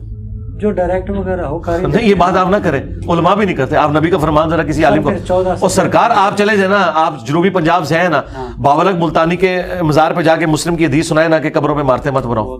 تو سرکار اگر آج مسلمان اس طرح ہے نا, اس زمانے میں بھی مسلمانوں سے ایسی مس ہینڈلنگ ہو جاتی تھی, بعض اوقات ان کی طبیعت کی وجہ سے, بعض اوقات رسول اللہ کے ساتھ فرینکنس کی وجہ سے. ٹھیک ہے, وہ حضرت ابو بکر کے پاس رسول اللہ کی شکایت کرنے نہیں گئے تھے. ابو بکر کی کیا اوقات تھی رسول اللہ کے مقابلے پہ کہ ان کو شکایت لگائی جاتی. بیسیکلی وہ یہ کہنے گئے تھے کہ حضرت ابو بکر چونکہ حضور کے قریب ہیں, تو ابو بکر کو وہ راضی کریں اس بات کے اوپر کہ اس وقت موقع ہے, ہم اپنے دشمنوں کو کچل دیں. آپ ذرا اس انٹینشن پہ دیکھیں, وہ بعد میں. مجھے بتائیں, حضرت عمر کوئی ذاتی بینیفٹ لینا چاہتے تھے مشرکین عرب کو مار کے, یا وہ اسلام کا غلبہ چاہتے تھے؟ اسلام کا غلبہ چاہتے تھے نا. اسلام کا غلبہ چاہنے میں تھوڑا سا ان سے غلوف ہو گیا, اور وہ بھی بخاری مسلم میں وہ کہتے ہیں میں پوری زندگی شرمندہ رہا ہوں کہ میں نے رسول اللہ پہ جرأت کی, مجھے نہیں کرنا چاہیے تھا. ہاں شرمندہ, اس میں بھی شرمندہ رہے. اور جو انہوں نے جب عبداللہ ابن ابی کا جنازہ پڑھانے لگے تھے, حضور کے آگے سامنے کھڑے ہو گئے تھے, ان کا میں نے بعد میں جرأت کی اور کہا کہ اللہ اور اس کا رسول بہتر جانتے تھے, مجھے نہیں کرنا چاہیے تھا. لیکن وہ جب کر رہے تھے نا, اس وقت وہ پیورلی پوری ایمانداری کے ساتھ وہ یہ سمجھتے تھے, جس طرح میرے بھی کئی ساتھی آ کے میرے ساتھ کرتے ہیں, نہیں جی یہ موقع نہیں اب جانا چاہیے آپ نے. بالکل, میں کبھی بھی ان کو اپنی بدتمیزی تصور نہیں کرتا, اس وجہ سے کہ مجھے پتا ہے کہ یار یہ اسی دعوت کی لیے کر رہے ہیں. اچھا, اور ایک اور بات بتاؤں آپ کو, یہ آپ کو 2-3 واقعات پتا ہے نا جس میں حضرت عمر غلط نکلے. کئی واقعات ہیں جس میں حضرت عمر نے اگر ایسی ایکٹیویٹی کی ہے تو حضور نے حضرت عمر کی بات مان لی ہے. مثلا مسلم میں ایک حدیث ہے کہ حضرت ابو ہریرہ نے حضور کی جوتیاں اٹھائی ہوئی ہیں اور اناؤنسمنٹ کر رہے ہیں کہ جس نے بھی لا الہ الا اللہ پڑھا وہ جنت میں جائے گا, خواہ وہ زنا کرتا ہو, چوری کرتا ہو, جو مرضی کرتا ہو. آگے حضرت عمر آگے, انہوں نے حضور کی جوتیاں دکھائیں گارنٹی کے طور پہ کہ میں حضور سے سن کے آیا ہوں. انہوں نے پہلے تو پھینٹی لگائی حضرت ابو ہریرہ کی, مارتے ہوئے حضور کے پاس لے کے آیا, کہا کہ حضور کی کس قسم کی باتیں کر رہا ہے.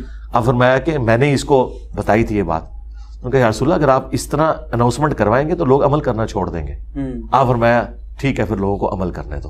آپ نے حضرت عمر کے مشورے کو مان لیا کہ اس کو اس طرح پریزنٹ نہ کیا جائے. اور دیکھ لیں مسلمانوں نے آج تک وہ حدیث لی ہوئی ہے, کلمہ ہی پڑھتے ہیں, کرتے کراتے کچھ نہیں ہے. حضرت عمر کی بات ٹھیک نکلی نا حضور نے دوست.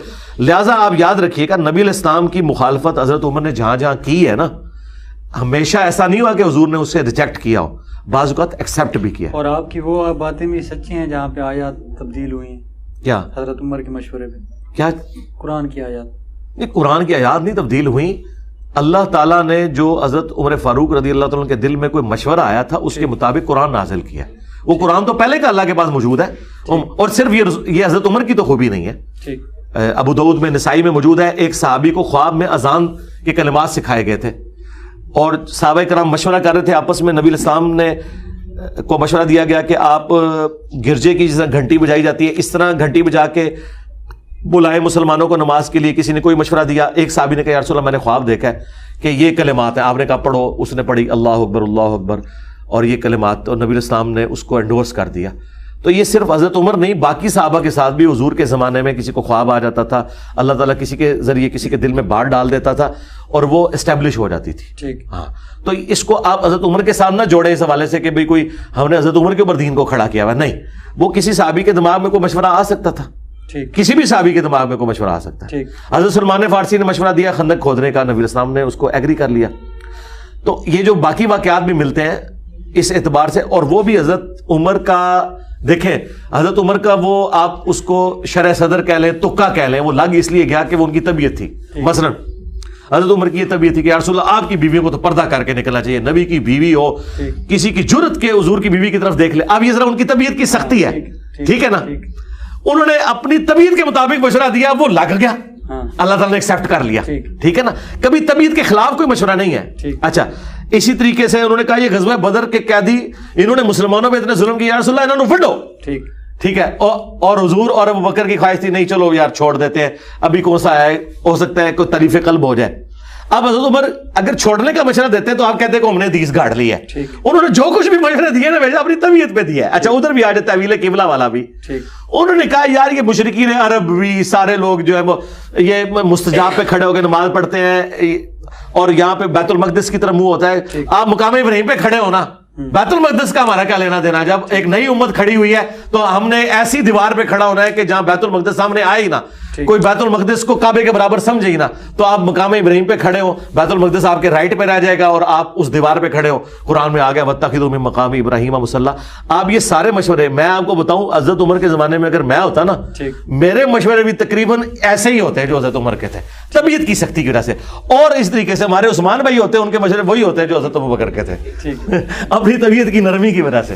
ٹھیک, ہاں جی. اچھا علی بھائی اس میں یہ بتائیں, یہ سوال ہو سکتا ہے آپ ایڈٹ نہ کریں, علی بھائی کے جواب کے بعد لگانا ہو تو لگائیں, نہیں تو کٹ کر دیں, صرف مجھے جواب دیں اس بات کا, ٹھیک ہے.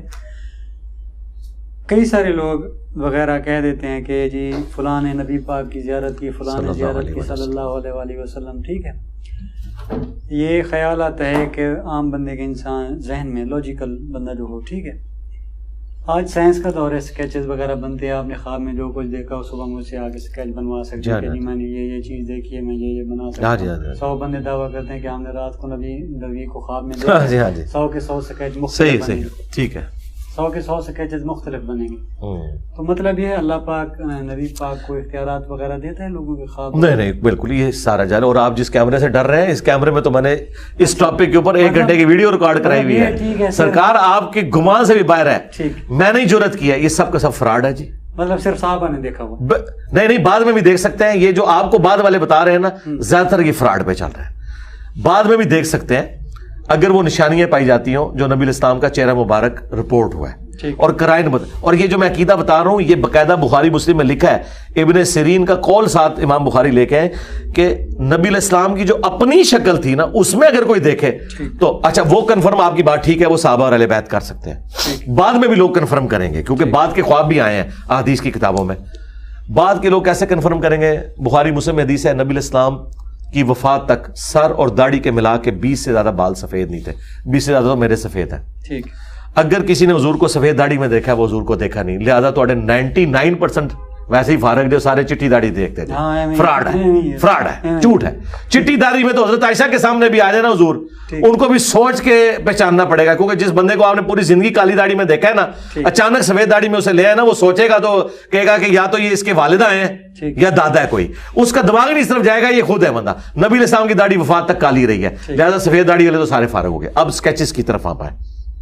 اسکیچز یہ موجود ہے شمائل ترمذی, امام ترمذی کی کتاب میں, کہ ایک تابعی نے حضور کو خواب میں دیکھا. ابن عباس نے کہا کہ پہلے خواب بیان کرو, تم نے کیا دیکھا؟ اس نے پورا حضور کا نقشہ کھینچا, یوں یوں یوں یوں یوں. تو انہوں نے کہا ہاں تم نے نبی علیہ السلام کو دیکھا, اگر تم زندگی میں بھی دیکھتے تو ایسے ہی تھے نبی علیہ السلام.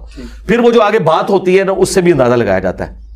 اکثر تو باتوں سے فارغ ہو جاتا ہے, کیونکہ وہ آ کے فرقوں کی دعوت دے رہے ہوتے ہیں. نبی علیہ السلام نے تو فرقوں کی دعوت نہیں دینی. پھر ایک فرقہ دوسرے کو گمراہ کہہ رہا ہوتا ہے, دوسرا اس کو گمراہ کہہ رہا ہوتا ہے. یہ سارے کا سارا چل رہا ہے فراڈ کے اوپر زیادہ تر معاملہ. اب رہ گئے وہ آپ اسکیچ کی طرف آئیں.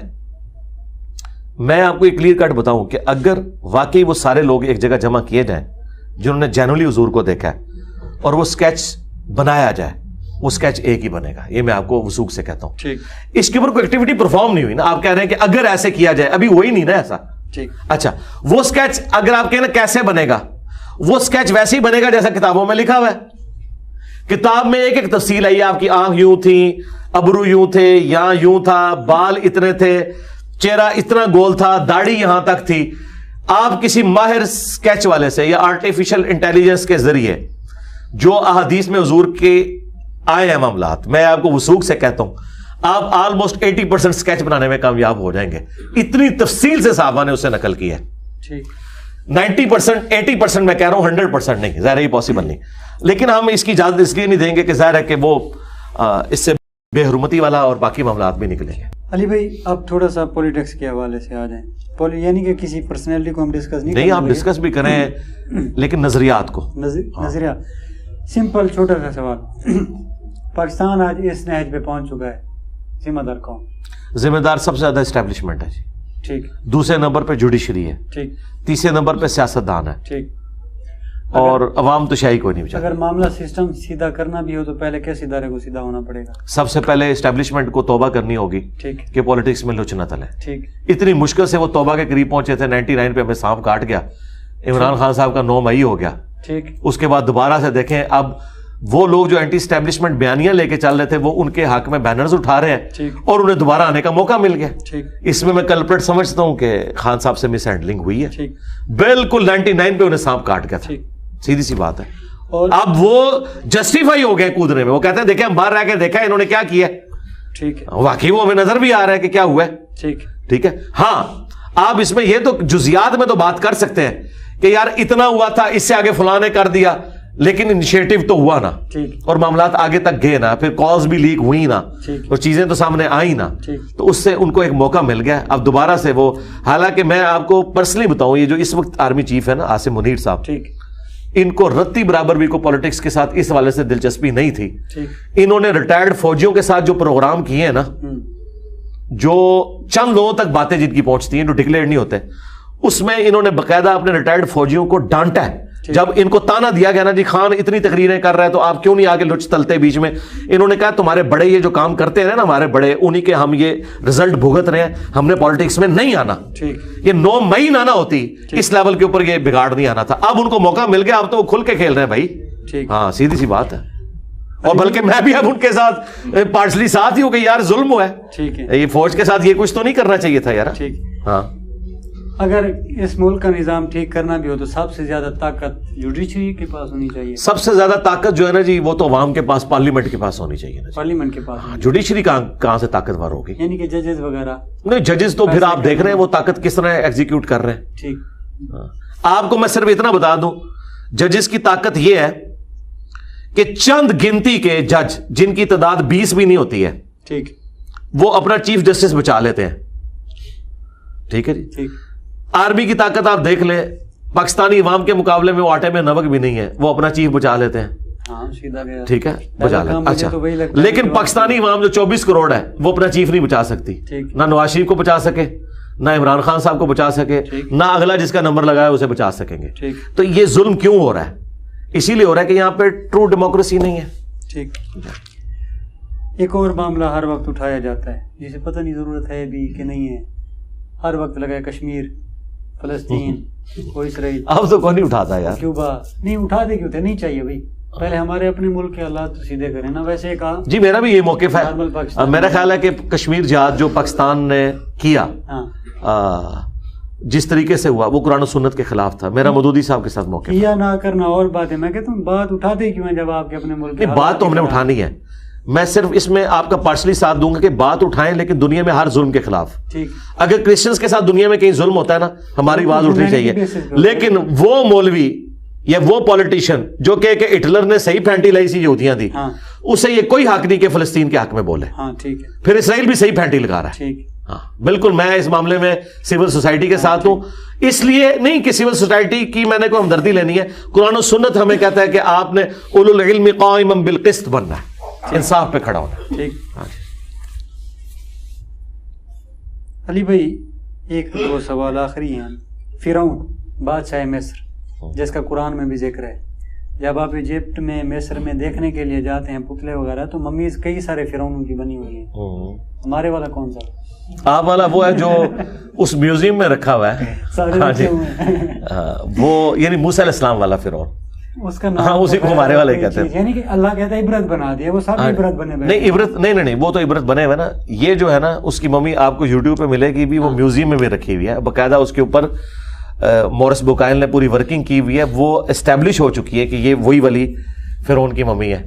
جو آپ کو اس وقت نظر آتی ہے. جو احرام مصر میں رکھی ہوئی وہ آپ والے فرعون نہیں ہیں, میرے والے بھی نہیں ہیں. فرعون ایک ٹائٹل تھا, مصر کے بادشاہ کا ٹائٹل فرعون ہوتا تھا, جس طرح آپ کے بادشاہ کا ٹائٹل پی ایم ہوتا ہے نا, وہ فرعون ہوتا تھا. اس طرح نمرود عراق کے بادشاہ ہوتے تھے, ٹھیک ہے, نجاشی جو ہے حبشہ کے بادشاہ ہوتے تھے. یہ ایک ٹائٹل ہوتا تھا, تخت تھا, یعنی کہ تخت تھا, آپ سمجھ. ہاں جی, ٹھیک, زبردست. بس علی بھائی آلموسٹ سارے کے سارے سوالات. بس سب سے مزیدار سوال یہ ہے کہ مارے والا فرعون کدھر گیا. یہ دیکھیں نا. چلیں ناظرین, اسی کے ساتھ اجازت چاہیں گے. ماشاءاللہ بہت ہی اچھے اور پیارے جوابات سے نوازا انجینئر محمد علی مرزا صاحب نے. انشاءاللہ ان کی تعریف میں جو بھی باتیں وغیرہ ہوں گی وہ میں بعد میں ہی انشاءاللہ اپنا ریویو پیش کروں گا. کیونکہ علی بھائی یہ موقع بھی نہیں دیتے کہ ان کے سامنے. نہیں, میرے سامنے کوئی تعریف نہ کریں. جزاک اللہ خیر. جزاک اللہ خیر.